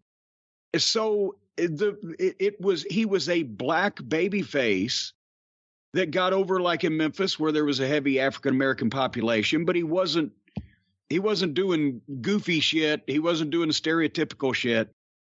It's just he was a top guy. Now, and Brian doesn't watch Young Rock, so I got to fill you in on this, Brian. The scene, they were going to go work in Jonesboro, and somehow Jonesboro had a different promoter than the Memphis territory did. He'd been booked out to Jonesboro. So, the behind-the-scenes thing is all whacked. Anyway, but Rocky shows up, Brian, in the Jonesboro Coliseum, like there exists such a thing. And he walks into his first-class locker room and sits down, and the promoter brings in a tray of fried chicken and watermelon for Rocky as a prop to do his promo about his opponent that night. Yeah, you'll just be sitting there eating your fried chicken and watermelon. And Rocky said, nah, I ain't going to do that. And he doesn't take the guy's money. He walks out, right, even though he needs it. Now, that is, what do they call that? Greg, you're a published author. They call that kind of an aphorism. Am I using that correctly for something that may have happened? It's like an example of how Rocky wouldn't go along with racism. But there was two things wrong with the scene. One, well, the part you need to add though is that The Rock was standing there as a kid, so he's seeing that lesson from his father. Yes. So that's the definite takeaway that's out of there. But you're right, I agree. Okay, keep going. Sorry, I want to add that. The two things that made this particular incident completely and utterly impossible is, number one, they showed him into a first-class locker room in the Jonesboro Coliseum. And secondly, when they brought the fried chicken and watermelon out, it looked like it had just come from the kitchen at Morton's Steakhouse. If you had actually brought that tray of chicken and watermelon out to anybody, white, black, Mexican, Russian, anybody working Jonesboro in the fucking 80s, they would have been all over that shit like fucking that's their last meal. That was the most appetizing looking thing I've had. We had no catering back then. They had you couldn't get a free fucking bottle of water. Did they do a lot of promos at the arena shows in Jonesboro in the ring? No, that's what I mean. It was a completely made up scene out of whole cloth to illustrate that The Rock learned from his father Rocky not to do any stereotypical offensive stuff. But I would just die and laughing at the promoter in Jonesboro. Eddie Marlin would have gone to town on that goddamn tray of chicken and watermelon.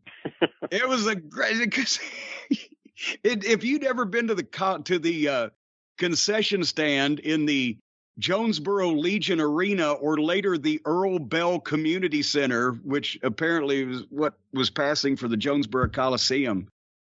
Oh, you know that raccoon they shot down out of that tree in that Jerry Clower story? They were selling it on a stick at the concession stand in Jonesboro. Hey, Greg, if I could ask you a question that I was thinking about from the article, and it's something I did not ask you on the mothership, but you make reference in the article, no one knows about these kids. Reading this article is the first time Jim heard about this, me, and just about everyone else, almost everyone else. And in the article, you reference the fact that when Rocky left where he fathered these children, other wrestlers actually looked out for them, which opens the idea that other wrestlers were aware of these other children.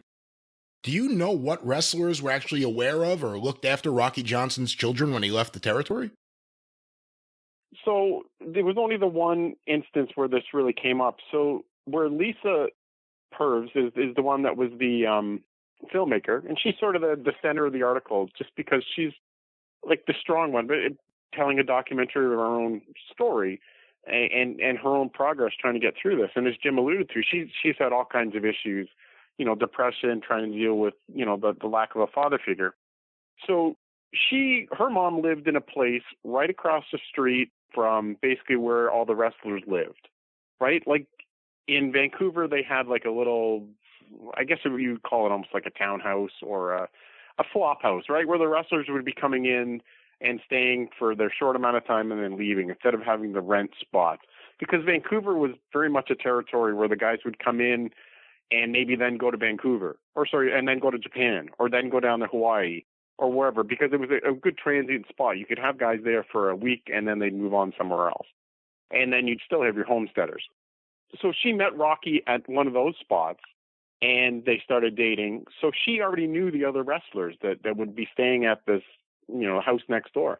So they knew like Moose Murawski, who was a local guy, or Abdullah the Butcher was a young guy coming up around the same time, who was one of them that definitely knew about this baby. And Lisa said that Abdullah the Butcher would look out for them and bring them little bits of cash or maybe diapers or things like that. These are stories she heard.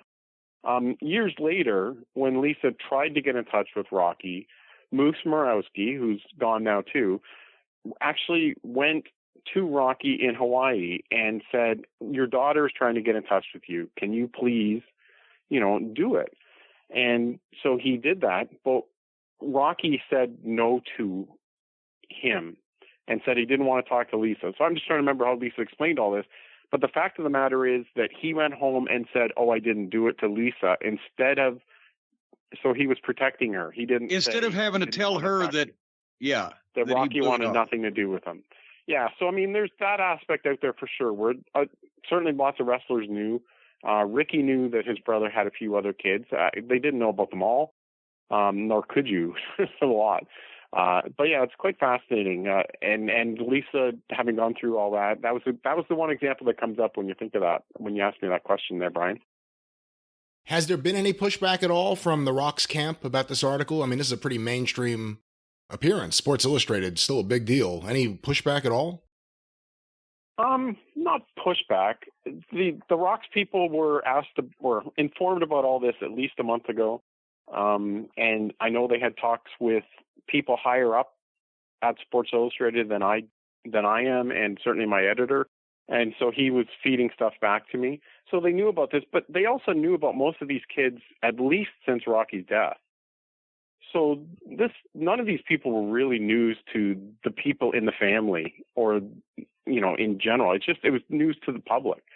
All these people have been very public on their Facebook posts, calling each other brothers and sisters. You could have done the math if you wanted before now. It's just putting this story out there so publicly has been an issue.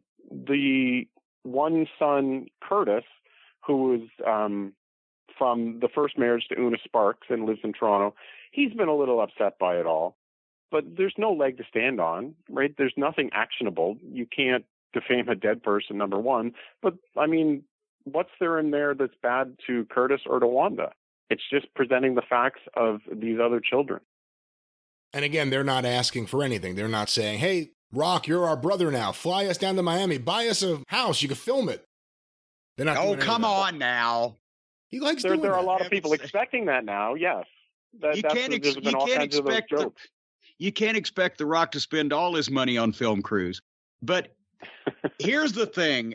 Speaking of film, obviously Lisa, who's the young lady that's a filmmaker and is doing a documentary, and this was brought on again not because it was wrestling, but because it was her trying to come to grips with the complicated relationship or lack of that she had with her father, and it's becoming a documentary. Are you going to keep us up to date and posted on the documentary as it goes forward, if it's completed, where it goes, anything on Slam Wrestling to keep us up to date so we know how this all comes out? Yeah, I definitely hope to. Lisa's become a pretty good friend through this process. Like, she really is the spokesperson for the family, with all those other, because I mean, you're dealing with 4 different personalities besides her, right? And they're all from different walks of life. She at least works in media and works in film, so understands what I need. So she's been great. Whereas, if you grew up and you do construction, you don't maybe know my needs the same way as a journalist, right? For sure, she's going to keep me in the loop. She's actually going to lower herself if she wants to put me on film. I haven't told her my rate yet, though, so that may be an issue. She should just record you on audio, Greg. You sound so much better on audio. There you go. Yeah, well, then you look on video. I've heard that. Yeah, no, I know, along the way, that brings up the Sweet Daddy Siki documentary that I worked on, and Siki was one of Rocky's mentors, and for that matter, I mean, the boots that The Rock wore were directly from Sweet Daddy Siki, right? They were inspired by him. With the cutouts at the back. But the Siki is interesting too, because you learn about these different people, and he must have known some of these things about Rocky through the years, and I'm sure they all have their own secrets, and many of them are going to take them with them when they're gone. And we should just, instead of glossing over that everybody in the world knows who Sweet Daddy Siki is, he was a pioneering, trailblazing African-American talent in the wrestling business who started even before Rocky, and Siki was working in the 50s, right? Oh, yeah, absolutely. Yeah, no, he started in L.A. with Sanders Abbo and those guys. Yeah, and then later on became a country music star and a musician, released albums, all that stuff, and wrestled for, not continuously, but didn't he wrestle like 40 or 45 years after his debut, a few matches? He wrestled at an advanced age. I remember that. Yeah, well, he was supposed to be on that tour with the Bearman, where Adrian Adonis and Pat Kelly died, along with Bearman McKigney. So he was supposed to be on that tour. So after that crash, he never wrestled again. So that was 88. So he wrestled, that's 40 years. That's a pretty good run. And pioneered the bleach blonde hair look that they gave to Shelton Benjamin later on. And when people would tell Shelton he looked like Sweet Daddy Siki, he'd go, what the fuck? Because even I didn't go deep enough in the catalog to teach him about Sweet Daddy Siki. But speaking of teaching us, when are you doing another Pro Wrestling Hall of Fame book with Steve, or what's next in the way of projects? I love all of the writing you do and all the research you do on these stories and people that would otherwise be forgotten. Thanks, Jim. I appreciate that. You know, it's there's always more to write about. It's just what's worth my time. It sometimes comes up, right? Or projects may be interesting, but I've got to justify, living. Right. Because, the wrestling business ain't really good for that. So I have a book with John Gibbons, the former Blue Jays manager. I played for the Mets, and I know Brian's pretty excited. He's a big Mets fan. That's coming out in the spring. By the way, what Greg meant to say is he played for the Mets. He also managed the Blue Jays in that order. Okay, yes, exactly. The different way around. Yeah, I didn't come back. Well, he could help the Mets today, maybe. I don't know. Greg, you didn't genuflect toward the Mets' direction properly enough for Brian there, but continue with the things you're going to be doing. The one that's going to shake the world is Medusa's book. I worked with Medusa Michelli on her book, who was a Lunder Blaze in WWE.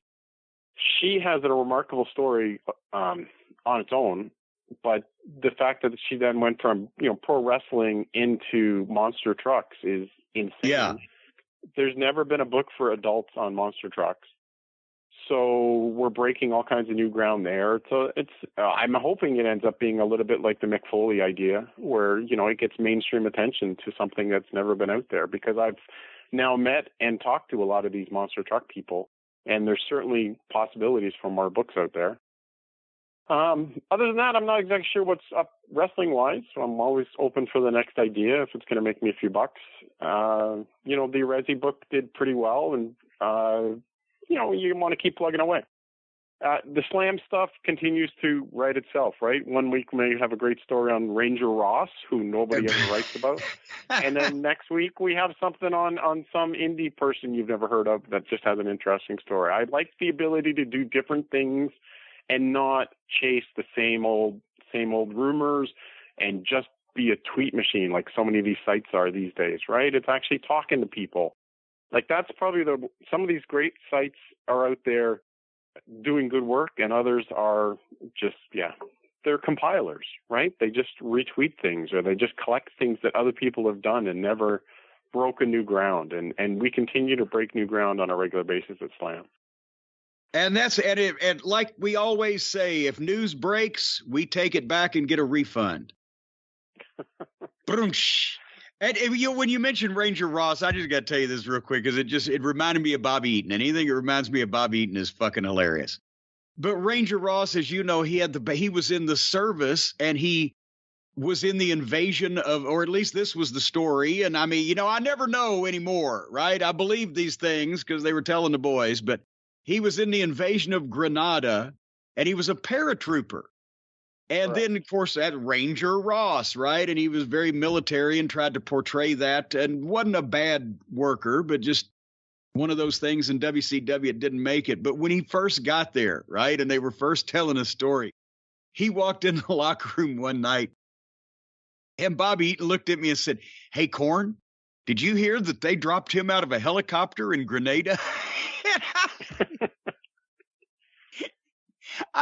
I think he went of his own accord, Bobby. I don't think they dropped, but it's just the way he phrased it. It was hilarious to me. It was the Bobby Eaton delivery. Corn, did you know they dropped him out of a helicopter in Grenada? Yeah, you should see the way they threw him out of the back of that truck in Pittsburgh. All right. Do you remember his finishing? What's his finishing maneuver, Jim? Ranger Ross. Oh my God, what was it? I can't remember. The combat kick. That's right. And it was made out of potatoes. Anyway, Greg, thank you for being a guest here on the program today and bringing us up to date on this. We think we've heard all of the wild, shocking stories that we're going to hear, and then suddenly somebody like you no good muckraker, comes up with one of those wait, what headlines that we've got to delve a little bit deeper into. And they can do that at slamwrestling.com, right? They can buy all of the Pro Wrestling Hall of Fame books by Greg Oliver and Steve Johnson. Are they still available on the Amazon and everything? Yeah, it's slamwrestling.net because somebody sitting on it doesn't want to sell it, and it was a little out of our price range. Well, those bastards. Yeah, no, of course. Exactly. The Pro Wrestling Hall of Fame, the Canadians, is out of print, but all the rest of them are out there. I really encourage, like, if people haven't seen the Pro Wrestling Hall of Fame, the Storytellers or Heroes and Icons were the ones that came a little bit later. Those ones are amazing books. They're huge, too. They're just packed full of content. And I know you may not be a fan of Storytellers because it's got, Jericho and Omega on the cover, but we were trying to illustrate a point of how wrestling had changed, right? You can start a Twitter war and lead to a program. Things have changed, and that was part of what the book was all about, is storytelling change. Whether they're storytellers or cautionary tales, whichever, you still do great books. But yeah, you've done the baby faces, the heels, the tag teams, the heroes and icons, the as you said, the Canadians, which is out of print, fittingly enough. Boy, Canada can't get any respect on this program. But anybody that wants to learn anything about wrestling history can learn bunches of stuff by reading any of those books. Brian? Greg, I don't think I've ever actually asked you this, but if you don't mind, before you go, you brought up the Hall of Fame Canadians book.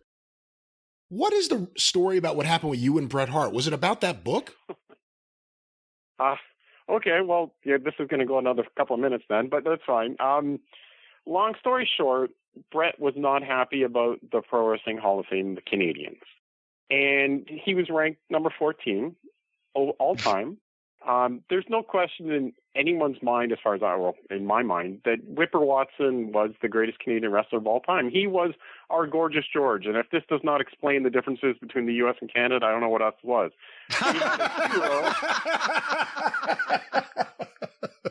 He was the guy that sold all the TVs, right? A hero that, let's have with a safety club and all these kind of things. And then you've got Gorgeous George selling all the TVs, in the late 1940s, early 1950s, right? He's a villain. So Whipper Billy Watson changed the game. And without him, there is no Canadian wrestling. So he's number one. And, I remember talking to Gene Kiniski once, and I said, Gene, you're number 6 in my book. And he was all upset, and he goes, well, wait, who's in front of me? And I said, Whipper Billy Watson, Yvonne Robert, Killer Kowalski, Mad Dog Vachon, and Earl McCready. And then it was just sort of silence on the phone, and he goes, I'm okay with that. Yeah. So it's a Bret ego thing. I've got no problem with Bret, never have. I was at his house once, got a Christmas card from him one year. So somewhere along the way, he got really upset about the ranking there. Dave Meltzer said there's a few other things that were involved with him being upset. He had chances to say things to me in public. We were at the Cauliflower Alley Club. Scott Demore and I hosted a night for Canadians at the Cauliflower Alley Club. And Bret was there, never said anything to me in person, directly took me aside. Instead, he chose at the Iowa, International Wrestling Hall of Fame to take myself and Steve Johnson to task for being journalists who don't know the wrestling business. And if you've never taken a bump, you should never be able to write about pro wrestling. All those kind of things. And the rant, it has been documented. There's a transcript actually on slamwrestling.net if somebody wants it. It's disappointing. And then from that point forward, Bret never wanted anything to do with the site. And he was a columnist for us, right? He was a big part of Slam Wrestling becoming what it was. He had to deal with the Calgary Sun. We were able to run his columns. So, yeah, Bret was very important to my career. To the sites, the growth of the site, and it's disappointing the way it happened. But you forgive a little bit. He had a lot of strokes. He had a lot of family issues. And again, my problem was never with Bret. He had a problem with me. I think that's a fundamental part to remember. Do you think did that answer it, Brian? Yeah, it answers my question. But one other thing, because you wrote that book a long time ago, do you think if you wrote that book today, Bret would be ranked the same way today? Or do you think the way people evaluate him and look at him today and the fact that so many of the top wrestlers cite him, does that change the way you see Bret today as opposed to really right after his career ended? Right. So part of our deal was if you were an active wrestler, we weren't going to put you in the top 25, right? And so that continued on for all the other books, right? So when you talked about the greatest heroes and icons, I mean, John Cena would be in there for sure, but he wasn't in our top 25 because he was still active. So that was the same with Bret. His career was only just ending as that book came out. And so he's not, I mean, he's in the top 25, and his career, I don't know, you're right. I think it maybe did grow in legacy afterwards, because you had all these guys come afterwards who talked about what an influence he was, right? And how game-changing the Shawn Michaels, Bret Hart days were that really changed pro wrestling from being the bigger plotting guys to, well, it started the path to where we are today. They're not the only ones, of course, but that's part of it. So yes, there's obviously changes that are going to be done through the years, but then by the same token, you also learn more about other guys, right? Hans Schmidt probably deserved to be ranked higher than he was, right? Just when you learn about his career and how he was so daring, really, for the time, right? The kind of character he portrayed. I mean, that takes a lot more bravery to me than being on WWE TV and, knocking Americans. I don't know. It's a subjective game. And nobody's ever said I'm the only voice that matters. And I certainly never said that. Everyone's tried to their opinion, and I did my best with it. In but all that one was fairness, all on me. The other ones were Steve and I. But in all fairness, any top whatever list is subjective when you're dealing with art. It's not like who ran the 5 fastest miles. You can stopwatch that. It's painting, or it's music, the 5 greatest rock and roll songs or whatever. So it's always subjective. But in all fairness, also, you wrote a book on tag teams. You did not name the Midnight Express the #1 tag team. Did I threaten to beat you up or cuss you out? No, I did but not. you said something. In the copy of the book you signed, yes, you did not believe it. I believe it was there were some nasty words in there, but that was okay. There were some nasty words, but I didn't threaten to beat you up. And exactly. He had Bruiser Bedlam do it. Yeah. And besides, we didn't even make #2. Come to think of it, we didn't make #3. What number were we? I don't have it in front of me. I can't remember. It was 11 or 12. So around yeah. That was. Come to think of it, you son of a bitch. You ungrateful bastard. No, all right. But see, I didn't tell my Bruiser Bedlam story, though? That was a good segue. Bruiser Bedlam threatened to kill me once. Yeah, no, he was a good buddy of mine. So Johnny Canine was a Hamilton guy, and a lot like tying it back into Ricky Johnson. He was an early guy in my career who let me in the door. I actually did programs for some of Johnny Canine's shows that he ran in Hamilton. And so he was a friend of mine. And then years later, I'm doing slam wrestling and write a story about his career. And I include all the stuff about, trying to blow up, police stations and some drug stuff. And when he saw me in the dressing room, he threatened to kill me. Why'd you have to write all that shit, all that kind of stuff? King Kong Bundy got up and stood in front of me. And then that calmed down Bruiser Bedlam. So wow. that was a good moment. But then years later, the only interview he ever did was with me when he got out of the halfway house or whatever, and that he was doing acting and doing protection work for actors and stuff like that. Like he was really trying to get out of the lifestyle he was in. Okay, last Bruiser Bedlam story. I was at the funeral, and I've never been at a funeral where there were more fights before the thing started. That they were actually going to call the cops because there was all family fighting, this and that, and that was nuts. And then later I was told by, I think it was his wife Tracy, that she was told by a few people that guy must be a cop because I was the only person there wearing a suit. There was a lot of leather at that funeral. Greg, you've always looked like a narc. Come on, admit it. You were born when you were born. You looked like you were a 40-year-old man. I feel old, Jim. Anyway, so do we all. But thank you for being here today. We got your plugs in. We encourage everybody to buy all of the products that we've talked about and go to slamwrestling.net and also keep us up to date on the progress on the documentary. And, you know, if you have any follow-ups to this story, if anything else gets uncovered, we will give the listeners updates. Greg, thank you very much. Thank you both, guys. Well, there we go, folks. A great interview with Greg Oliver, and we will keep you up to date on any further happenings, discoveries, uncoverings, or whatever the term may be for this ongoing story. You think you've heard everything, Brian? Do you think you've heard everything? When it comes to Rocky Johnson, no. Oh, no. Well, no. When it comes to wrestling. No. There's always so much to learn. When it comes to this show, have you heard everything? Just about. Except for the Dynamite review. Oh, Christ. We still going to do that, huh? All right. AEW broadcast Blood and Guts this past week. June 29th was the Wednesday night. This is their big annual War Games hat on a hat type of extravaganza where they managed to take the ultimate gimmick match and gimmick it up. And not only that was 1 hour of the programming, it was a 2-hour television program. Did you see the story that went out? Well, they had to change some things last minute because of COVID. I did see that, yeah. Do you think that's like a, golly, we're sorry about the first hour of this program. We really tried to do good shit, but we gave you this because we couldn't help it? Or did anybody really get sick? Or are they just trying to cover their ass? I'm sure someone got sick. I don't think they're embarrassed about their show.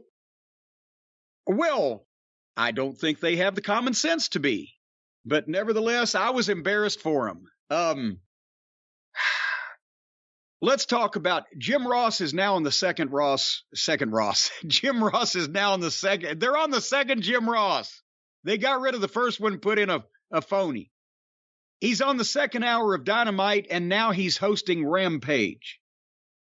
There's speculation.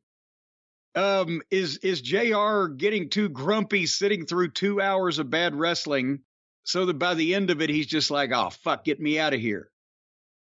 They put him on Rampage because the ratings of Rampage, the show that they have not given a shit about in months, has reached an all-time low over the past couple of weeks, down to 300-something thousand people.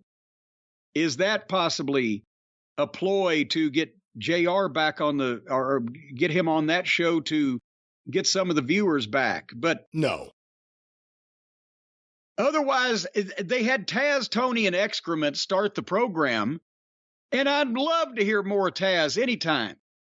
But as we saw pretty much at the Forbidden Door, no matter if they got Howard Cosell, if they got John Madden, if they got pick your era of great sportscaster, as long as Sockface is still sitting there, it's the shits. Can we all agree on that? In terms of the commentary, I've been saying for a while that it's a problem, and it's all three. And there's a lot of people who want to ignore that it's all three. There are a lot of people who all of a sudden like that Tony Schiavone's the modern David Crockett. I think it's terrible. But there are people who, for some reason, like it. I think he's used perfectly as the interviewer, as long as you could tell him not to act like an idiot, which seems to be a problem. Tony he'll see this bullshit that if he'd have seen this working for Crockett Promotions, it would have been followed by a bunch of the boys hitting the ring to beat up whoever was doing the fake phony shit, and Tony just laughs at it. Oh, that's great. And that's what he does, and that's why he's terrible on commentary. Jim Ross is miserable on commentary, and if he's not miserable, he sounds miserable, which is just about the same thing when it comes to a commentary.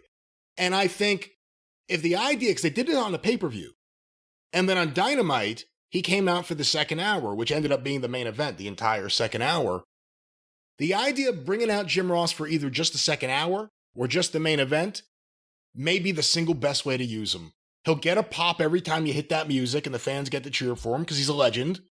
And he's going to be out there not long enough to get tired of everything and everyone. Because it's clear that him and Excalibur don't necessarily see eye to eye on things. And he's made shots on commentary. Again, I forget who it was. Someone debuted. It's one of my favorite moments ever. And Excalibur's like, oh my God, look who it is. He's amazing. He's in Japan. And Shivani's, oh my God, it's amazing. This is great. Jim Ross like, who the hell is that? And that's what the commentary is. Taz is fantastic on commentary. And he brings out the best, I think, in both Excalibur in a funny way, and even in Jim Ross. And I thought Kevin Kelly really classed up the place, but it's probably too much to ask that Kevin Kelly leave New Japan and get hired full-time to be an AEW lead commentator. But I think there's a problem in commentary, and it's been there for a while. I think for some people, it's a barrier of entry, and I know other people don't want to hear that. But I think Shivani and Jim Ross and Excalibur don't work as a trio. I don't think there's any reason why it needs to be 3 people in the booth. It should be Taz and a second person if you're going to use Taz in that role. And if it's going to be Excalibur, I'd rather it not be, but they love Excalibur. And he's the Young Bucks guy, so as long as the Bucks are there, Excalibur is going to be completely protected. Yeah, we know that we're stuck with the guy. He's the shits. But you made Taz with Kevin Kelly. Then you've got basically Joe Rogan and Mike Goldberg. You've got an ex-jock that's well-spoken and has some back, even though Rogan was a stand-up comic, he's trained and he's the manly man, but you've got somebody that can provide some analysis, and you have the straight man announcer that can sell the product. But with, you've got the fucking idiot outlaw goof with a sock on his face, Tony, he's wearing an earring. He's my age. He's older than me. And he's trying to laugh at all these joking kids, and it just comes off stupid. But I agree, if they just an experienced ex-jock, ex-wrestler, color guy that's well-spoken, and a straight play-by-play announcer that can be your salesman that's not a gimmick, that's what you need on a wrestling show. And they've got 15 announcers, and they shuffle them around in all kinds of combinations, and they don't get to the root of the problem. It's either most of their announcers are either too amateur or too old. That's it. Anyway, so the first match on this program, now that you have seen it happen, can you explain to me, Brian, what Jane by Jefferson Starship has in any way to do with the mascot of this program, our little dog Pockets? Nothing other than he used it on the Indies, and I just want to clarify to people that thought I was saying that Jefferson Starship was the death of the San Francisco Sound. I was saying Orange Cassidy using Jefferson Starship was the death of the San Francisco Sound, not the other way. And no, it's a song that he must like. He picked it to be his indie theme music, and now he'll be happy every time he comes out. So Tony Khan spent money, because this is not free. You can't just play it. It's commercial music. He spent money on a song for this thing that has nothing to do with the fucking jack-off that they're playing it for to come out to the ring, but he liked it. He used it on outlaw shows. So let's just spend however many thousands of dollars to let this goof play a song that has no correlation to him whatsoever. That's basically where we're at here, right? Tony is very open to licensing music. He licensed Punk's great. Punk's the biggest draw and the biggest star in the company. And I'll even go with old Ruby Soho, and Lars Fredrickson's a wrestling fan. You think Grace Slick is a fan of Pockets? I don't think Grace Slick watches wrestling. I think she just paints, actually. Yeah. Very smart woman. I miss her on TV. She probably didn't give him a deal then, because she's not a fan. And Muffin Top Taylor is back with the Puddin' Gang. So anyway, that was the first match. Pockets with his Puddin' Gang against the other page with Dan Lambert, and these two embarrassed the profession on national television for 16 minutes. But then it got better. Christian Cage now that we can't see Danielson and we can't see Punk, is he going to have to be our new favorite promo? I put on Twitter, this is 2 weeks in, this is the best work he's done in his entire career. He was always talented. He was always really good. He got a chance in TNA after he left WWE to be the top guy. To me, nothing ever really felt great. Nothing ever took. This is fucking great. He's doing the best work he's ever done. 2 weeks in, I'm loving this. Well, and I was there in TNA, but I've got the PTSD from that era. He was a babyface there primarily, was he not? That's right. That's right. Well, now we know that was a drastic mistake, like a lot of others they made. He comes out dressed like a diehard villain, just fucking great. He's booed out of the arena before he could even speak. He's been asked to apologize for his remarks about Jungle Boy's family and especially his father last week being dead. So he apologizes. I'm sorry, your entire family isn't dead, except for your mom. And then mouths, call me. What a fuck this. And then, of course, he requested a match, but he never said it was for me. And the music played. The only thing I didn't like about this interview was it wasn't long enough. I can sit there and watch him calmly and self-assuredly and confidently just throw off little heelish asides and just verbally eviscerate those people. And he's throwing it off naturally. And it's exceptional. And then he obviously requests a match. It wasn't for me. They play the music. Here comes Dino Douche. And I'm thinking, can even Christian at this point make anything out of this slug? Okay, if he's a stooge servant, maybe we can accept it. But here's where they made a mistake. And this is, again, not only inexperienced booker and lack of quality control probably from producers that may or may not be able to tell Tony what the fuck. They booked Dino Douche against Serpentico. Serpentico is, would this be charitable saying he's 5'6" and 150 pounds? Brian, is that charitable or is that about, from your eyeballing it, is that about right? I think he may be slightly bigger, maybe 170 and 5'9", if I had to guess. Okay, still, the dinosaur is big and he's tall and he's jacked up. What I'm sure, trying to read their minds, and my God, talk about going slumming.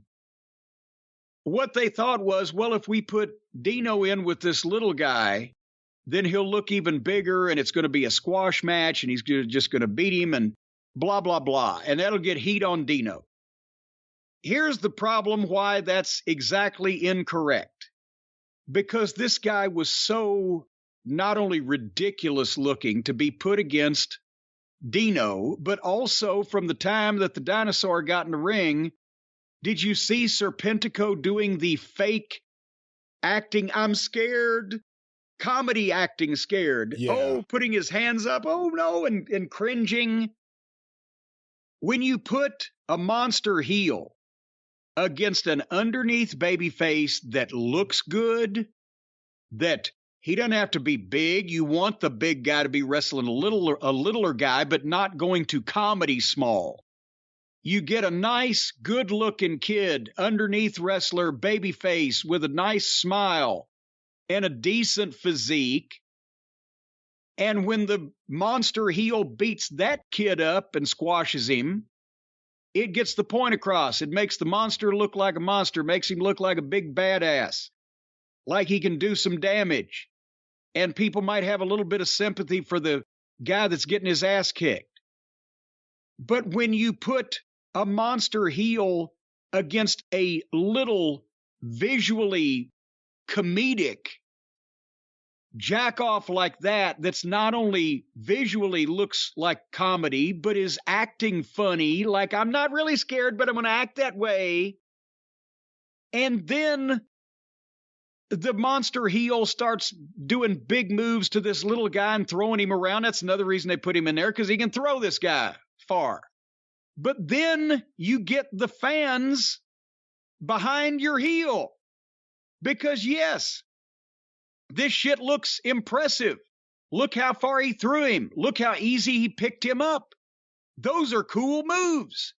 We don't care about this fucking goof wearing the mask because it's all comedy to begin with, because elsewise they wouldn't put a guy 150 pounds in there.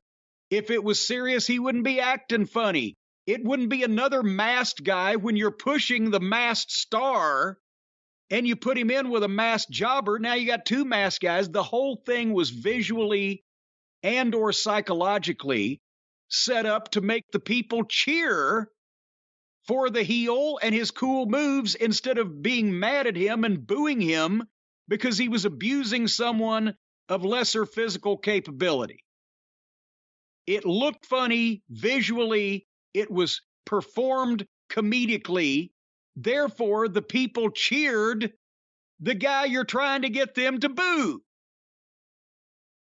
But if a normal, athletic-looking, underneath guy that was trying to fight the bigger guy and unfortunately just got the shit kicked out of him because the bigger guy's the monster heel, that's not funny looking, and you get the desired response from the people's minds subliminally.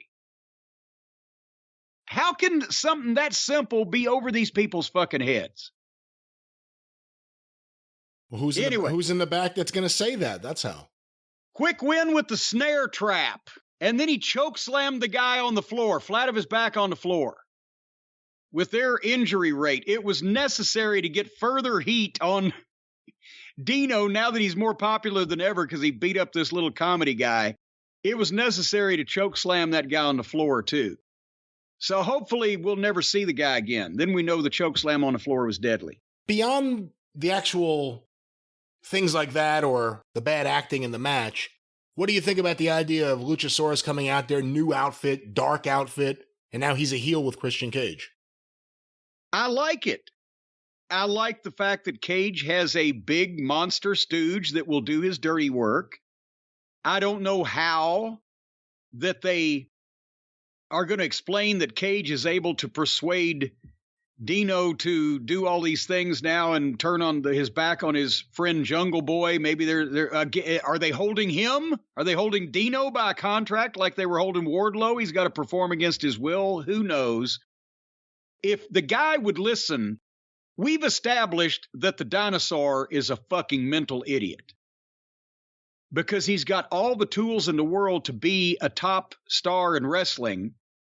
Stuff you can't teach, the size, the physique, the genetics. But mentally, he's fucking 5 years old and he's got to do his backflips. He doesn't understand that just because you can do shit doesn't mean you should. And his matches always go south. If Cage can take him under his wing and he will listen to Christian Cage could probably teach him how he ought to be working.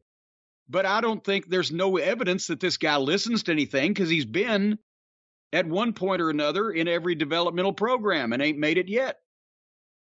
So I like the concept. I'm not convinced they're doing it with the right guy.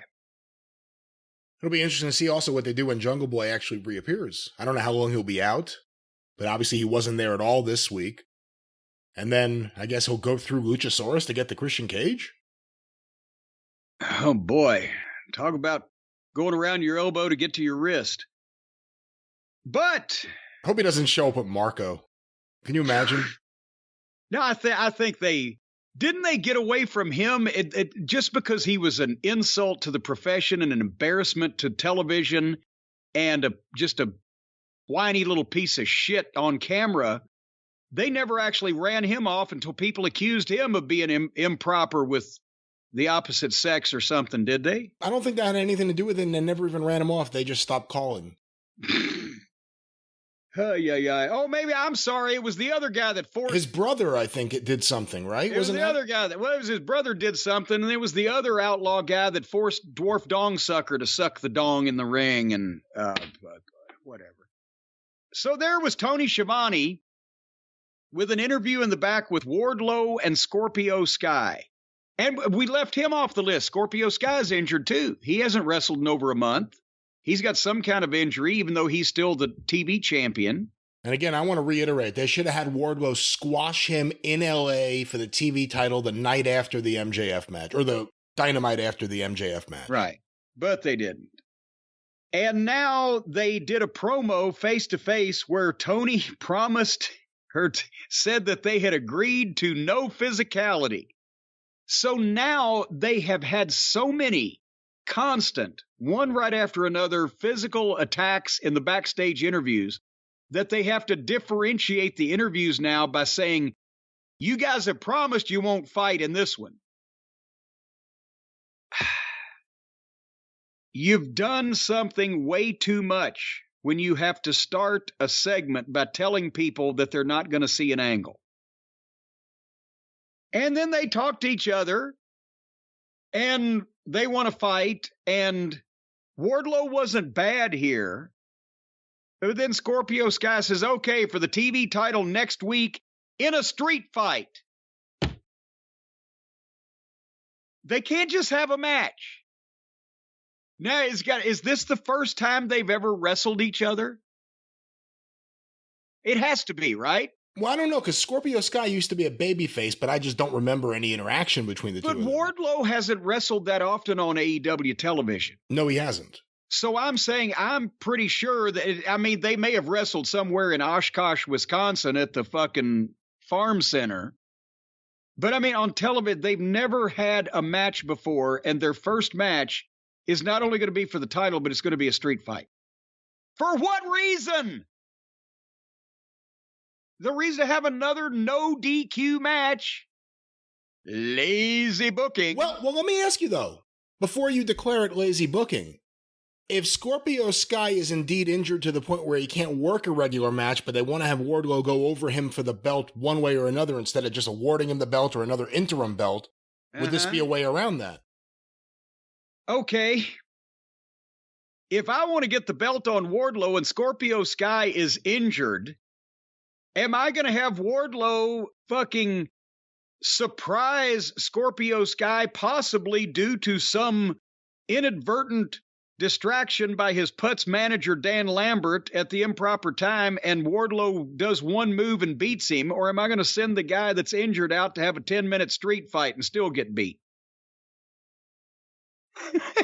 Yeah, you may have a point. What the fuck?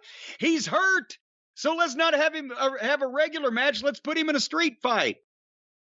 That way we can cover up the fact that he's injured when he's getting hit with garbage cans and put through tables. They don't know how to have a walk and talk street fight in this company. Everything that they do is going to have risk of injury.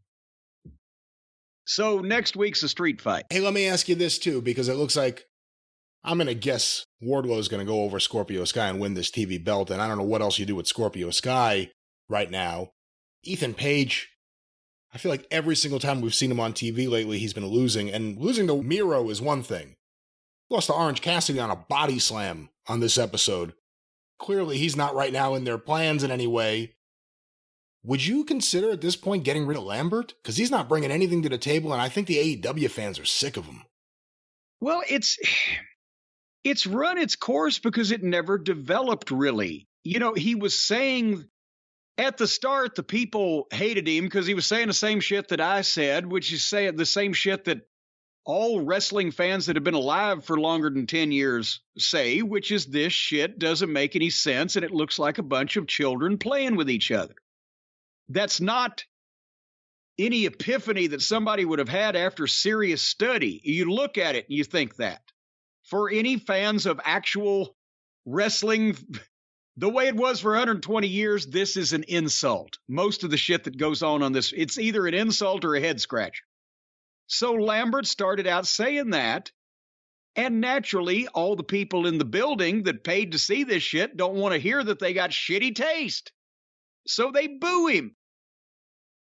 But then within weeks, it became, instead of a guy who was showing up and saying what he legitimately felt, remember we talked about it. Lambert even did interviews on websites saying, yes, well, I actually really believe some of the things I say on this television program, which totally killed the gimmick for anybody that saw that, because the only reason to have him doing it is if he really felt that way and you wanted people to think that. If he comes out and says, I'm just saying this shit because I'm being a heel, well, fuck you, then I'm smart to your deal. And yes, he did mean some of the shit because it's an observation that you can't deny when you look at it.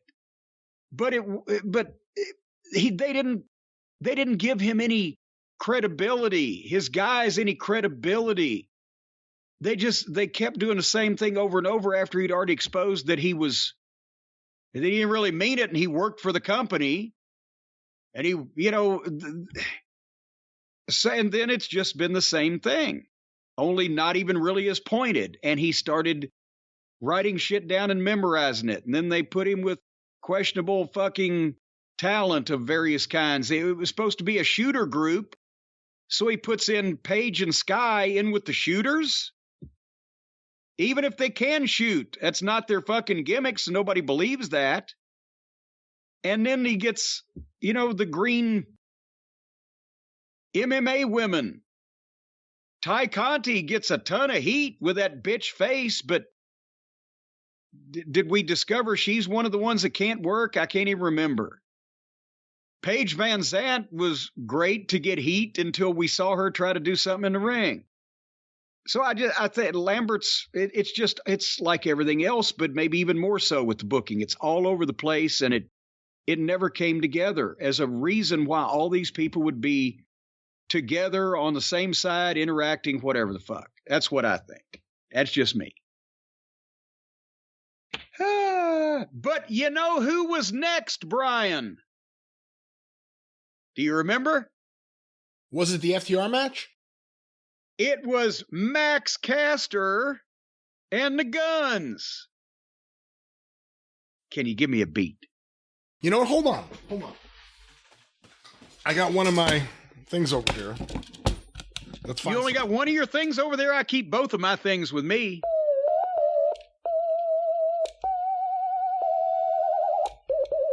No, I don't like that. That's the control voice from the Outer Limits. I don't like that. Nope. There you go. No. That's a beat. All right, I'll go back to that one. Hold on. That's a beat. Yo, listen. Wait. I didn't know we settled on the beat.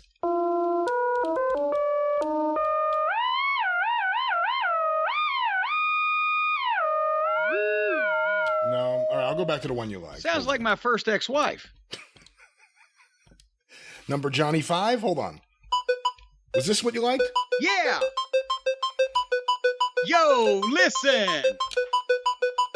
Acclaimed and the Guns, we don't rap with no undertones. We about to beat the shit out of a juggalo. Danhausen's a lightweight. How you gonna cheer a white guy doing whiteface? Embarrass my brothers again. We gonna make you drink all the tap water in Flint. Send your ass to the trash, boys. This is what you get for calling out the ass boys. And then we get some of this.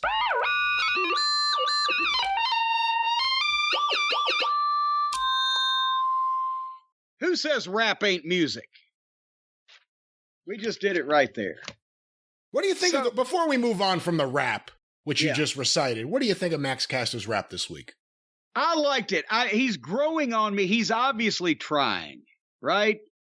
And the thing is with this combination, because Bowens is injured too, although they screwed that up here shortly. We'll talk about it in a second. The Ass Boys, I love in the ring, and they're kicking ass as a tag team, but we haven't really heard a lot of them talk yet. And Caster is so comfortable on the microphone, and he's doing this shit, so he's kind of like the talk, and they're the work, and I think they're a little bit farther advanced than his in-ring, and his verbal is a little farther advanced than theirs. So they're doing good together. But So naturally, they'll split them up next week. well, I'm sure they will because they've already teased it, except whose side is their father on? You think that Billy is going to turn on his boys and go with Caster and Bowens? So this match was Max Caster and the Ass Boys against Danhausen and FTR.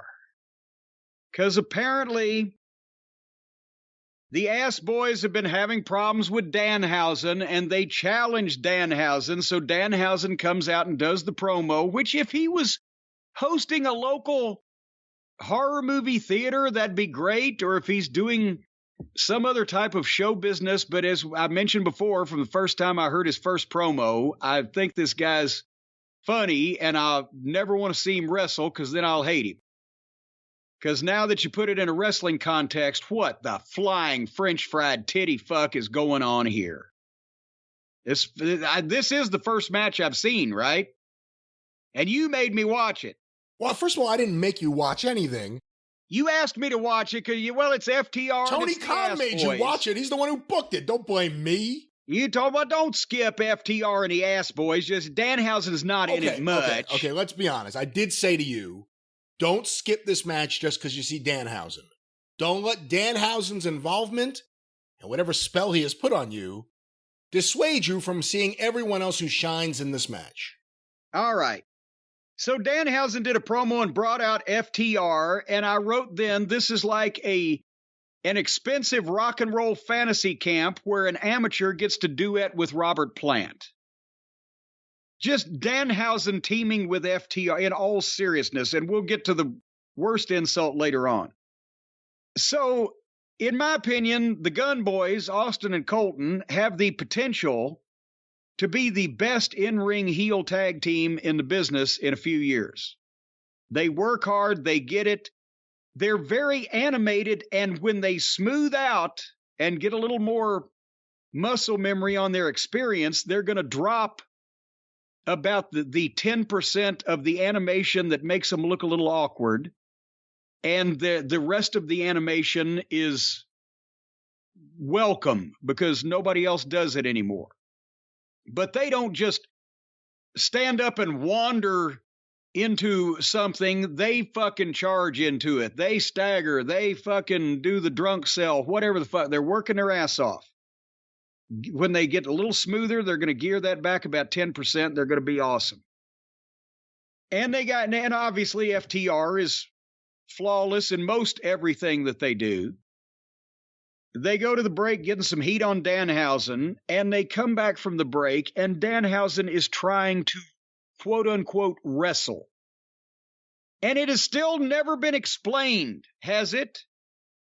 Not only what this fucking guy's deal is, but why, if this guy is allowed to wrestle in AEW, why can't anybody else off the street come in? Why? Because he has no physique, he's got no size, he doesn't look in any way intimidating. They have told us nothing about how he may look weird, but he's secretly trained with Gene LaBelle and, fucking judo. It's just a guy that looks like a normal fucking guy with his face painted, wearing a gimmick that's being allowed to get in the ring and wrestle with professional athletes. And there's no explanation for it. And if he can do it, why can't anybody do it? And actually, from looking at this television program and their roster, maybe I'm the one that's wrong. Anybody can do it. So at one point, one of the Ass Boys, I can't remember who it was, actually set it up for Danhausen to tag Dax as a hot tag instead of just laying there and letting Danhausen tag. He actually put something into it. But then Dax and Cash both made a comeback on both Gun Boys while referee Aubrey was sitting there. It just went into a double comeback. It wasn't even a Dax made a single comeback, bumped both heels a time or two, shoots one off, hits a false finish cover. The other heel makes a save, brings Cash in.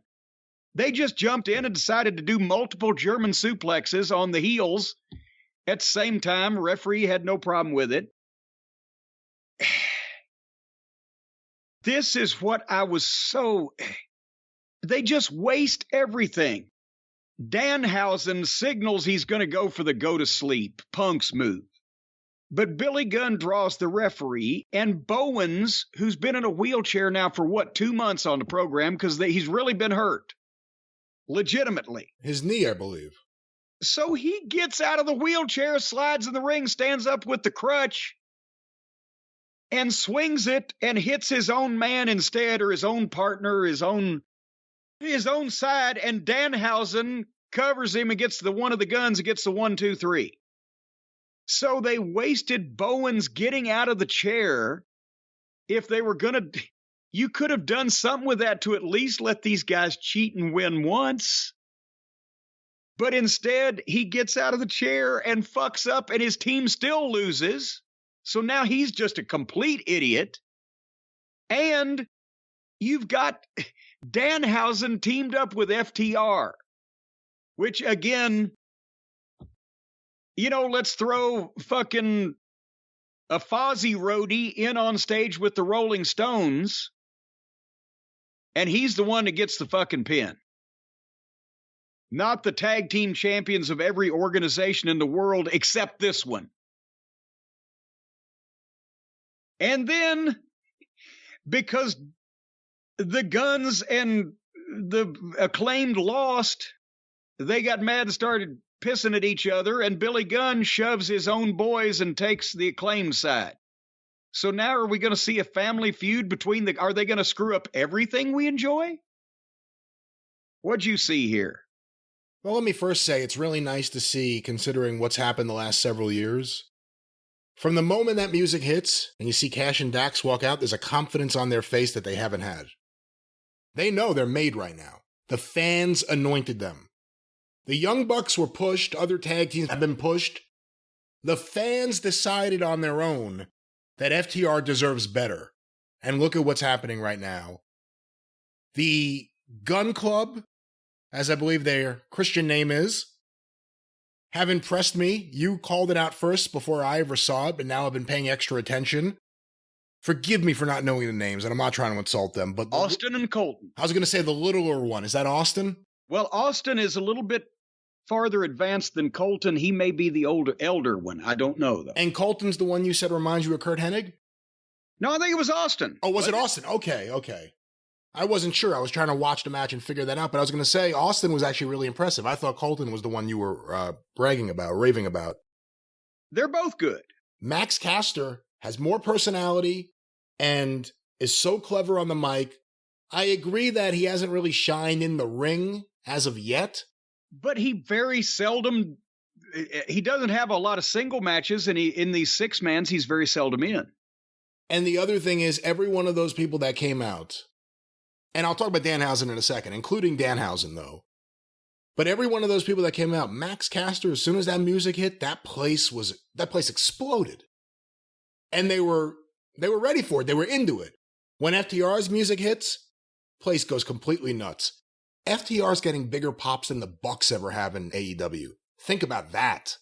Again, that's on their own. That's the fans. Well, it's not a surprise to me, because if you show somebody something long enough, they can determine which is the quality and which is the cheap knockoff. And that's what's happened. That's why at the start of AEW, when I said, what in the world is Tony Khan doing, signing all of these indie guys with limited potential to long-term contracts because they have a fad audience? And the fad audience don't stay with you. They weren't legitimately over. They had a fad audience, and that's wearing out now that the one note of all of their jokes is old. Whether it's the guy with his hands in his pockets, the guy that's spraying the cold spray, or the fucking same moves they were doing when they were in their 20s. Or regardless of who the particular indie darling was that Tony couldn't get enough of, people are tired of that shit, because it's just that. It's when you saw it on the indies once every 6 months and maybe in your local rec center, you might have got a kick out of it. But every week on television, it gets old and they don't know how to do anything else. Well, what I was going to say about Danhausen is, and I understand there are a lot of fans who really like him, and I like the personality. I don't like him as an in-ring wrestler participating at this level. When I say at this level, teaming up with FTR, who are the best in-ring tag team in the fucking business, against a young emerging tag team, against someone who's showing a lot of potential. Or on national television at all, because it just makes the wrestling business look even sillier than we've managed to make ourselves look already. Well, again, a month ago, FTR were teaming with CM Punk on Dynamite. And now they're teaming with Danhausen.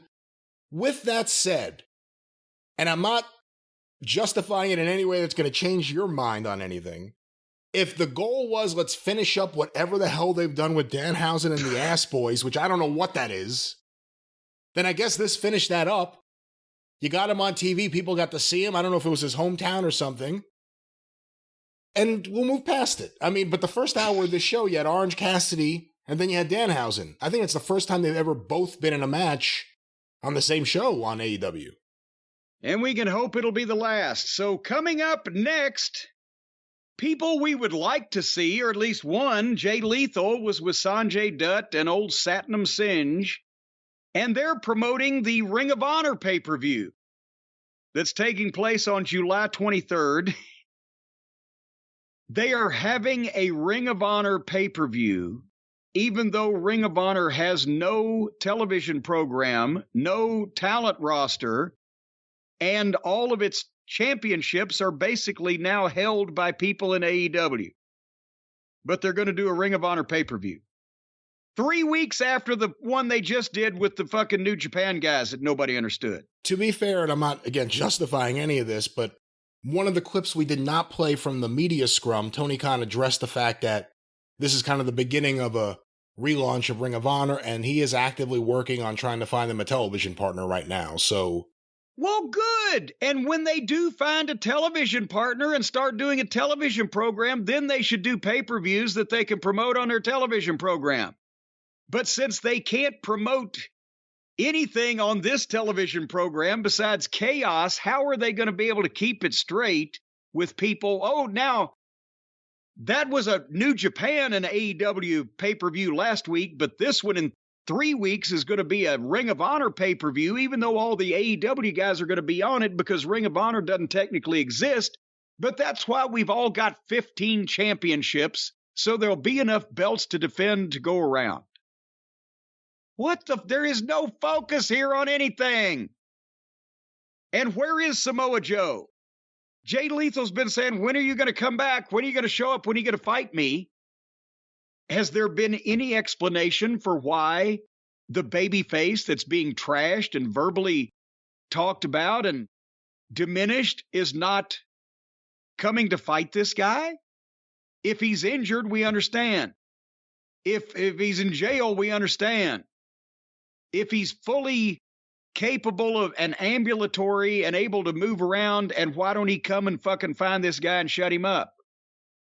How do you bury Samoa Joe by just saying he won't come and fight me? And there's no rebuttal and there's no other side. And the announcers aren't saying, well, you know very well Joe would be here if not for what? But we get a 30-second pre-tape with Jay Lethal. And the following match, after we get 30 seconds of Jay Lethal talking, instead of seeing Jay Lethal wrestling, we get to see Jane Cargill against Layla Gray. Leela? I guess she's not on Futurama. It was Layla. Layla! You're the shits. So Jane and Stokely Carmichael did a promo, and Stokely can talk his ass off. I'd like to actually... Stokely Hathaway. Stop calling him Stokely Carmichael. There you go. All right. Malcolm Hathaway. He's much better for Jane than Mark Sterling was. And I'd like to see him actually maybe with some top guys. We could actually see more of whether he can do anything or not.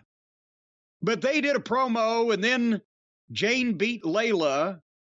And then two more girls ran in. It was Ember Moon and Chris Statlander, but they beat up Jane and one of her baddies. But then Layla Gray, the girl that Jane just beat, came back in and jumped the baby faces that were helping her. And then the baby faces got the shit kicked out of him, including by the girl that Jane just kicked the shit out of that turned around and attacked the people that were trying to help her after. You see where I'm going with this? Yeah. What happened here?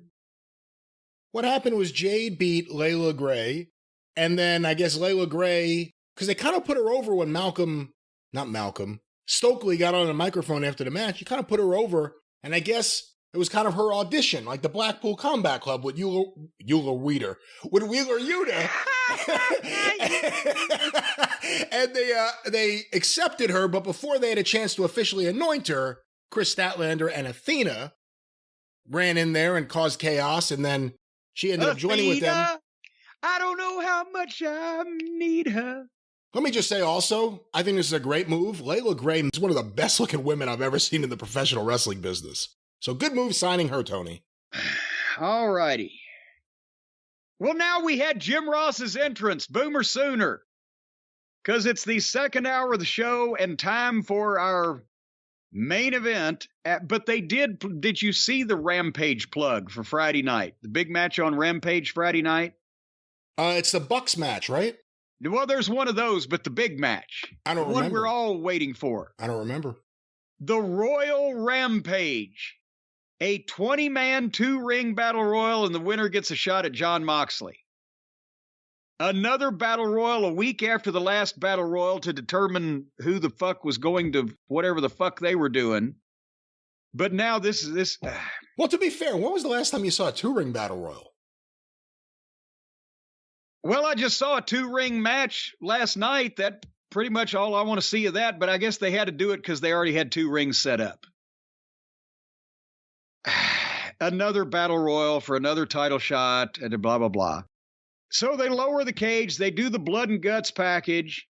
They give the rules. Smiley Roberts herniates himself on the introductions. Here comes the Jericho appreciators. Was that an homage to a Clockwork Orange? Where did the red outfits and the ridiculous hats come from? It came from the ridiculous mind of Chris Jericho, who seems to be blessed with the worst ideas anyone's ever thought of, and then he convinces other people who are susceptible to bad ideas to go along with them, and then usually after the fact they realize, why the fuck did I do this? But it looked a little Clockwork Orange-ish with the outfits, because I haven't seen that movie in 40 fucking years. Yeah, they wore white, didn't they? No, I think it was orange. Maybe, I don't know. It was a Clockwork Orange, but the Droogs wore white. Well, a Clockwork Orange to me is like 2001: A Space Odyssey.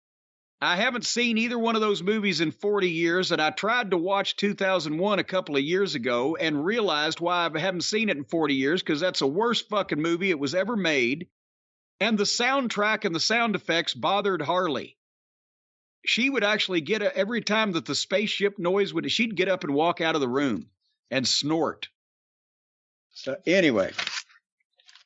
So it was 6-on-6. I thought the War Games Blood and Guts supposed to be 5-on-5, but somehow they got 6 in here. Right? Because it was Jericho and Sammy Guevara and Garcia and Hager and Mac Daddy Mac and Cool Hand Luke against Moxley and Claudio Castagnoli and what was his name? Yuli Wheeler? Yuli Wheeler. And Santana and Ortiz and I've missed one. Yul Wheeler. I did it again. Wheeler Yuta, Moxley, Claudio, Santana, Ortiz, Eddie Kingston. So 6-on-6. And they started it out, and obviously the original War Games rules, until everybody's in, nobody can win, and then the actual match beyond, as Dusty called it, starts. So Claudio starts with Sammy Guevara, and the first fucking move, bless him, they try to do the deal where Claudio was going to go through the ropes from one ring to the other, and Sammy was going to leap over, and Sammy leaped over and landed on Claudio's back and was up there for about 5 or 6 seconds, and Claudio just had to backdrop him. But Claudio opened this thing hot, and what a fucking talent. And the difference is visual. You can see it in just the way he carries himself and everything he does. There's no wasted motion. He's poised. He can move around. Claudio, and he's a real man. He's got size. He's strong as a bull. I like Sammy as a heel. As we've talked about this from the time we first saw him. Great slappable face. Incredible attitude. We found out, obviously, that he's a blithering simpleton and he's going to paralyze himself and have not nearly the career he could have if he stopped doing all this bullshit. But if he had somebody guiding him and he'd listen to him, he could be a red-hot fucking heel for a long period of time in this business. He has that guy, Chris Jericho. Oh, he's been guiding him and he listens to him, and look at where he is today. Yeah, so they went to a break. And when they came back, old Wheeler got in. And he did multiple German suplexes. So now this was like the third match on this 2-hour program where everybody grabs somebody by the waist and does 6 or 7 German suplexes in a row. And then early in the match where everybody's got to withstand that and just go on. So they at least made this make sense, when the odds are even, the baby faces should be kicking ass. And when the heels have the advantage, the heels should be kicking the baby face's ass. So they pretty much stuck to that. It was, at that point, it was Claudio and Sammy and Yuta and whoever. Here comes Hager. And he does a face-off with Claudio, and that would be good, except Claudio's great, and Hager is the drizzling shits. And he has no face, no oomph. His work is sloppy. But the heels got the heat on the baby faces. And then here comes Moxley in with a chair. So now obviously the door is locked, but every 5 minutes they were doing the time period, the door gets open, somebody gets to go in, so Moxley brings in a chair. He just can't help himself. He just cannot help himself. He thinks... You know what? What he does is wrestling. I completely agree with what you're saying right now, and it was around this point in time I said to myself, I bet you he's going to have thumbtacks. I knew it. I just knew it because of the stupidity we see in all of his matches. I knew there would be thumbtacks. So I made the notes. Moxley does Moxley stuff. Garcia ends up bleeding. And then all of the Blackpool Combat Club guys get all the heels. And you know the thing they do where they sit the heels down and they're behind them and they're elbowing in the pocket of the neck where they can't possibly hurt anybody anyway, so they could actually lay it in if they wanted to.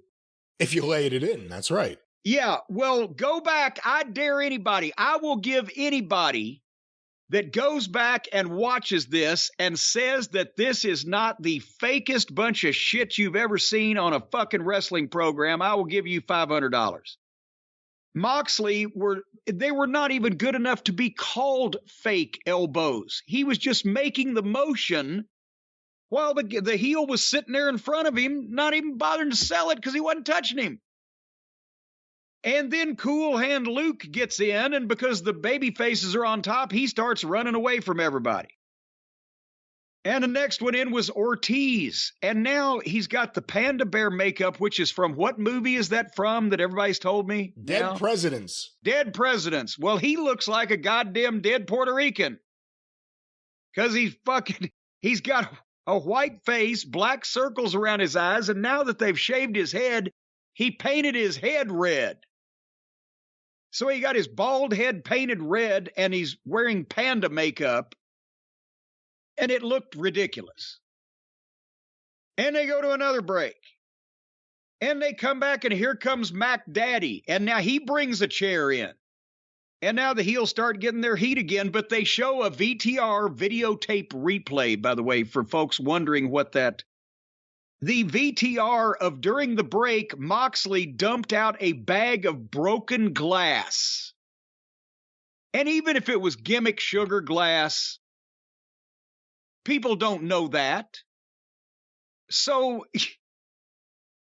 how fucking ignorant and stupid can a human being be? If I'm sitting there watching a television program, a wrestling match, and somebody dumps out a bunch of broken glass, I said, well, that is the stupidest thing I've ever seen, and that guy's a complete idiot. Because I know wrestling's a work because they tell me constantly, but now they got broken glass in there that don't work with anybody, so now they're just idiots. And what is this? Is this the goddamn, the cockfight down the street? Are we going in a barn to watch chickens with razor blades on their fucking feet fight each other? How unsavory can this be? Now they're rolling around in broken glass. And then he pile drives one of the heels on the broken glass and he gets his juice that way. Of course, that wasn't the finish because the match hasn't even really started yet. You can't win it. Everybody's not in yet. If Moxley worked in a carnival, he'd be the one asking to have the geek job. broken glass, and the thumbtacks are coming up. It makes wrestling and wrestlers look like the worst kind of trash, filth people. Stupid, ignorant, trash, filth people. Well, beyond that, even if you don't want to use that argument, we've seen it all too many times. The thumbtacks, I get you'll get an initial pop as soon as you open the mysterious black bag. No one knows what it is until we empty the thumbtacks. Everyone knows what it is, and they'll still pop when you empty the thumbtacks, and then it becomes a spot we've seen way too often to mean anything. Over and over, constantly. Stupid. And how you... Here's the thing, there's people in the match that have to fall and take bumps in this ring on these thumbtacks. And I don't know, maybe things have changed now in today's modern wrestling, but I guarantee you, if you'd have went in the locker room of WrestleMania 10 in Madison Square Garden or Starrcade 86 in the Omni or Greensboro, and you said, I need 12 guys to go out and work in a ring filled with thumbtacks, raise your hands. You wouldn't have got a goddamn soul. Because they'd be going, what? You said what? You want us to do what? How fucking stupid is that? So Moxley was bleeding, and Cool Luke was bleeding, and Santana comes in with not only a baseball bat wrapped in barbed wire, but they handed a table in too. And at that point I said, how many hats can this hat wear? The ultimate gimmick match. 2 rings. A steel cage with a roof around both of them. No disqualification. No time limit. To win the match, your opponents have to be incapacitated. So now we also need barbed wire baseball bats, thumbtacks, broken glass, tables, chairs, and also we're going to go up and fight on the top. So, but anyway, Santana got in, was in there for about a minute and a half, gave Garcia a rock bottom, and his left knee buckled, and he went down selling, and we never saw him again. I think they took him out. I heard from people that were there that for at least a long time, if not the remainder of the match, he was kind of down on the ground talking, or at least down towards the corner of the ring talking to the referees. Well, at least he had something to do to keep busy while everybody else was fucking themselves up. But now this guy's may be hurt, and he did a rock bottom. And that's the point. Shit can happen no matter what you're doing, even if it's safe shit or simple shit. And here these morons are diving off everything in sight and constantly having surgery, being operated on, being paralyzed, being fucking out of action, whatever the case. So then Moxley started stabbing a guy in the head with chopsticks. Chopsticks. He actually had them in his back pocket so he could stab the guy in the head with chopsticks. When's the last time you brought chopsticks as a weapon to a street fight, Brian? That's one weapon I haven't used. It's just they did this shit in the garbage match circuit where they think, what can we use that are common household objects that people know will hurt, and we're really hurting ourselves, but it'll get a pop? One of these garbage promotions a couple years ago said they had a match with Legos in the ring because everybody knows how bad it hurts when you step on a Lego. So it's like children in Romper Room are now providing the foreign objects for these goddamn badass wrestlers. So there was a nice close-up of Mac Daddy fake choking Moxley with the barbed wire bat. Mac Daddy had it near his throat, near Moxley's throat, and he was just sitting there listening because Moxley, while he was being choked, was talking to him, telling him what to fucking do.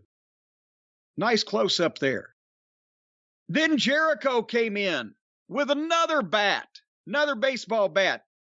Hit people with it twice, fake-looking shots, and then somebody kicked him and he dropped it.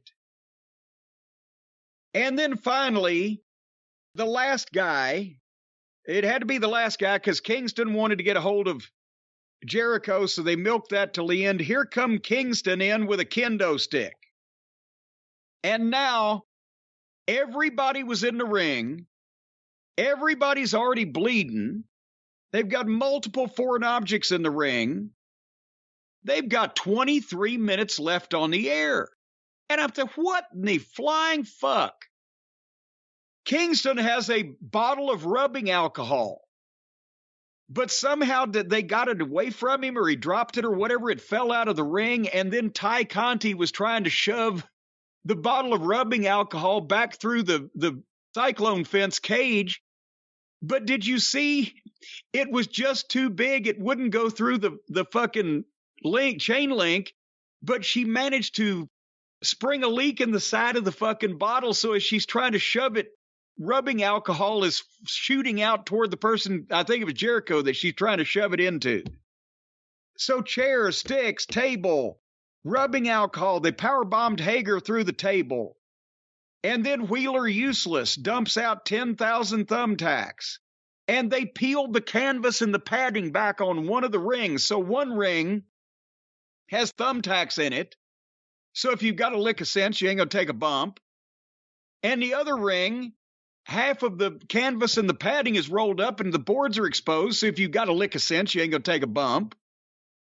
So now, if anybody does that, somebody else besides Santana is going to get hurt because it's all sloppy and crowded and filled with furniture. And they go to another break. And they come back and they got 15 minutes left on the air. And the morons are taking bumps and thousands of thumbtacks. And I just thought, they did all this. They promoted this, blood and guts, and they're doing all this to themselves, and they're hurting themselves. And the viewership, they went back from 700 and something thousand people to the million people that they started out with when Punk came back fucking 9 months ago and has been eroded away since then. This is the best. This is the best. They are pretty much literally setting each other on fire and disemboweling each other with sharp implements to get 1 million people to watch this show, which is what they get every time they hot shot. And in 3 weeks, they'll be back to 800,000. But what are they going to do? What would they have to promise or advertise to get 1.5 million? We're going to televise a live public disemboweling. And somebody who picks the lucky number will get the fucking entrails delivered to them in a fucking box a week after the match. Jericho did the fire extinguisher spot. That's another thing. That's not a heel spot. That's a babyface spot. Dipshit. I've told you this before a few weeks ago, the last time you did it. He just likes to hear people cheer for him. If a heel uses the fire extinguisher, the people pop on it and cheer and laugh because they like it. Because it's odd looking and it makes a big fucking psh. That's why the babyface, as the last resort to get out from under the heel, is the one who finds and uses the fire extinguisher, because that gets the people cheering and up and happy for the start of his comeback. Then Ty Conti tried to do something, and here came, I thought her name was Ruby Soho, but somebody called her Ruby Riot. I must have been dreaming. Taz accidentally said that. And also in the same match, Jim Ross kept calling Claudio Cesaro, so it was happening all over the place. So Jericho then goes to the top of the cage, and Kingston follows him, and they fight on top. Glad to see they're doing something that's never been done before. Then Sammy goes to the top of the cage, and all of this took forever. It was not transpiring quickly. Then Kingston throws Sammy off the top of the cage. Brian, did you freeze frame that long shot for a second? I did not. I watched it, though, because all of a sudden I'm like, what is that giant box? There you go. Down at ringside, because I did not see that there before. They had shot around this all night, but the people in the building couldn't have avoided seeing it. It was almost as big as the ring. At ringside, next to one of the 2 rings that they were doing this business in, was a giant, triple-sized, double-height, black sheet-covered table with nobody sitting at it. Just a production table, but completely empty, covered up with a sheet, 3 times the size and twice the height as normal. And when Kingston threw Sammy off the top, Sammy just takes the dead man fall and goes straight through that thing. It was a fucking airbag. Remember last year it was Jericho. Instead of blood and guts, they ought to called it cardboards and fucking airbags. That table, that structure, that apparatus was sitting there the whole night with the people in the building looking at it. And you had to know. Well, I mean, unless the only way they could have made it more obvious is if they'd drawn a bullseye on top of the fucking thing. For comparison, when Chris Jericho last year, or whatever, 2 years ago, landed on the crash pad, it was nowhere near as egregious as this. No, because this was an obvious thing that had no purpose. Taken up an entire section of front that would have been the front few rows of ringside. There was no equipment there. There's nobody sitting at it. There was no function for this area otherwise than to catch a body falling from 25 feet in the air. And that's what it did. And a 20-foot bump was a break spot. They just said, well, Sammy's dead. We'll be right back. Match goes on. So they come back, and Kingston and Jericho are still on top of the cage. It's been 3 minutes during the break. And the rest of the match may still be going on down below. We don't know because it's being ignored. And then suddenly here comes Claudio, climbs up to the top of the cage and saves Kingston. But Daddy Mac comes to the top of the cage. And Claudio finally grabs Jericho and gives him the big swing on the top. The people wanted to see the big swing. I did too. But the rest of this thing would not fucking end. Not end, ever. At this point, I wrote, Ian Rotten should have promoted this match and paid the guys off in hot dogs and pain pills. This is national television. There's mainstream name talent involved in this match. It's a big NBA building, and it looks like the worst combat zone wrestling horse shit that you would ever see on fucking Twitter. Insulting the wrestling business, insulting the people that took the time to be talented in it, and that just because the booker is a mark that likes chaos, the owner, I should say, is a booker that the owner likes chaos as a mark, they have to give it to him. No matter whether it does anything for the business's public relations or not. So anyway, finally on the top of the cage, Daddy Mac tapped out to Claudio because Kingston had Jericho and Claudio had Daddy Mac, and Daddy Mac tapped out, and Kingston was mad because he thought that he had got Jericho to tap out. And all I can say is thank fuck that Bryan Danielson wasn't in this. Not only might he have gotten further injured, but it just would have been an insult to a guy of talent like that to be involved in shit that any fucking garbage goof that works full-time at a Valvoline station could fucking do on an indie show. So then, explain this to me. I think I know the reason. Every one of the babyface team then climbs to the top of the cage to celebrate the victory. Moxley could barely make it. Claudio had to drag him up. And Jericho was still laying there.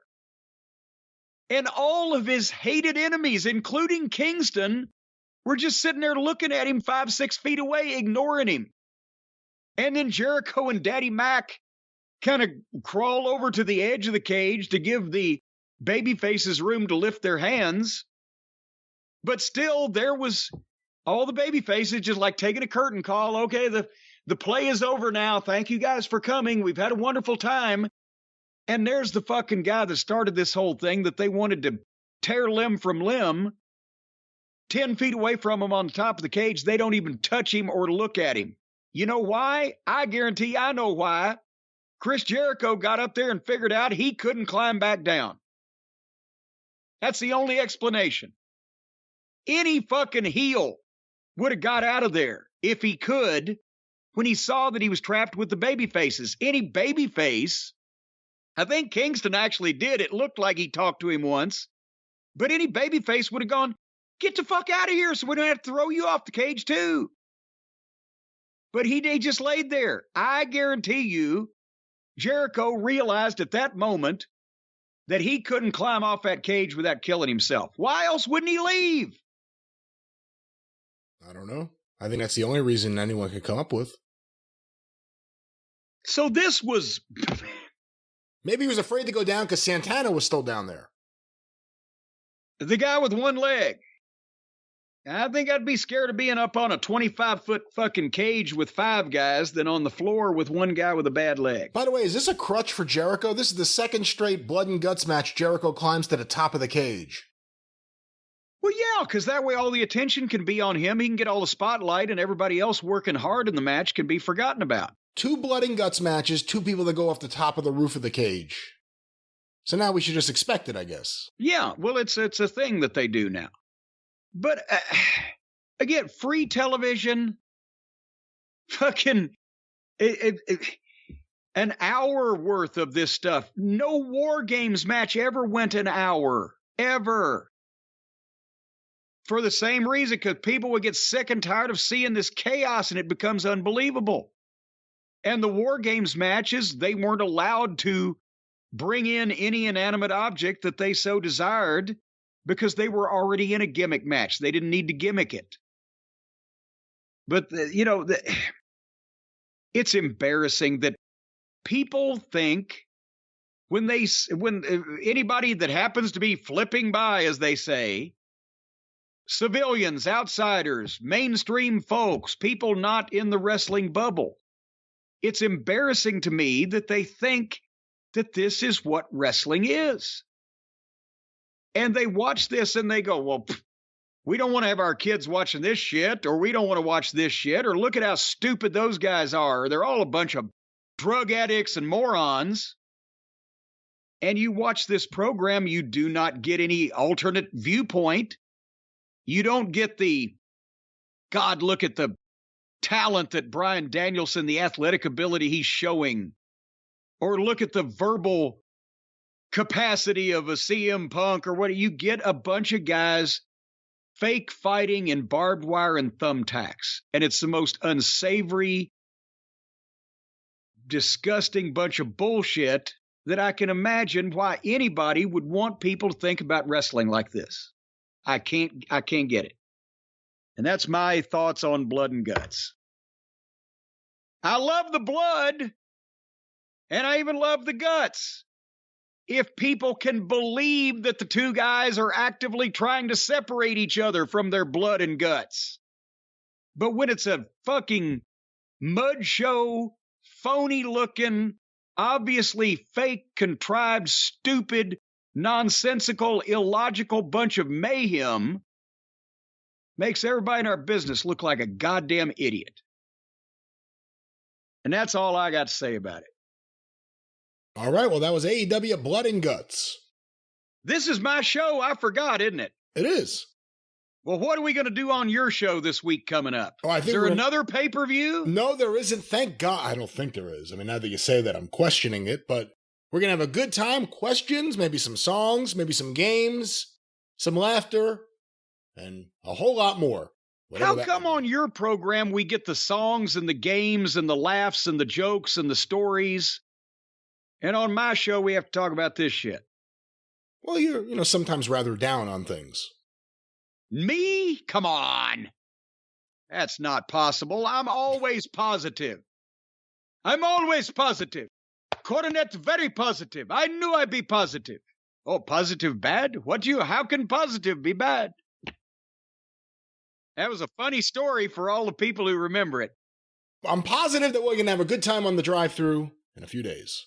All right. Well, I'll be the positive negative man. That was my favorite episode of the Avengers, the positive negative man. Second only to the Cybernauts. Maybe third to the return of the Cybernauts.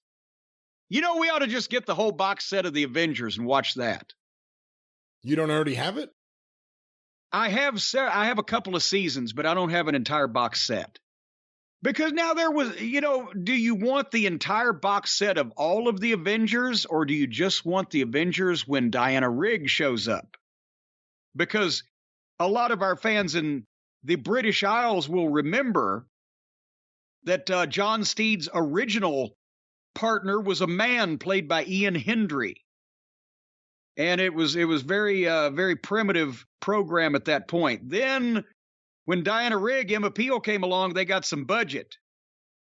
And then that was the golden era. And then Tara King tried her best, but she wasn't Emma Peel.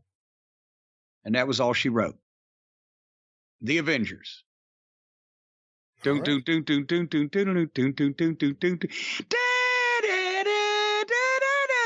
know, I bet a lot of the kids thought I was talking about the Marvel superhero group, the Avengers. But instead, I was talking about John Steed and Emma Peel. That every 9-year-old boy in America would have kicked their parents off the edge of a cliff just to snuggle up to Emma Peel and smell her catsuit. Have you ever smelled Emma Peel's catsuit, Brian? I was never offered the opportunity to, no. Well, I'll tell you what, she was really something. When she said to me, she said, "Little Jimmy, would you like to come over here and sniff my catsuit?" Now, she was sitting there with this big cat on her lap, and she said, "Would you like to pet my pussy?" I said, "I will if you move that damn cat." Is this one of those times where you're not exactly sure how to wrap up the show? How to wrap up the... You want me to wrap this program? Okay, we're done. Fuck it. Goodbye, everybody. That's it.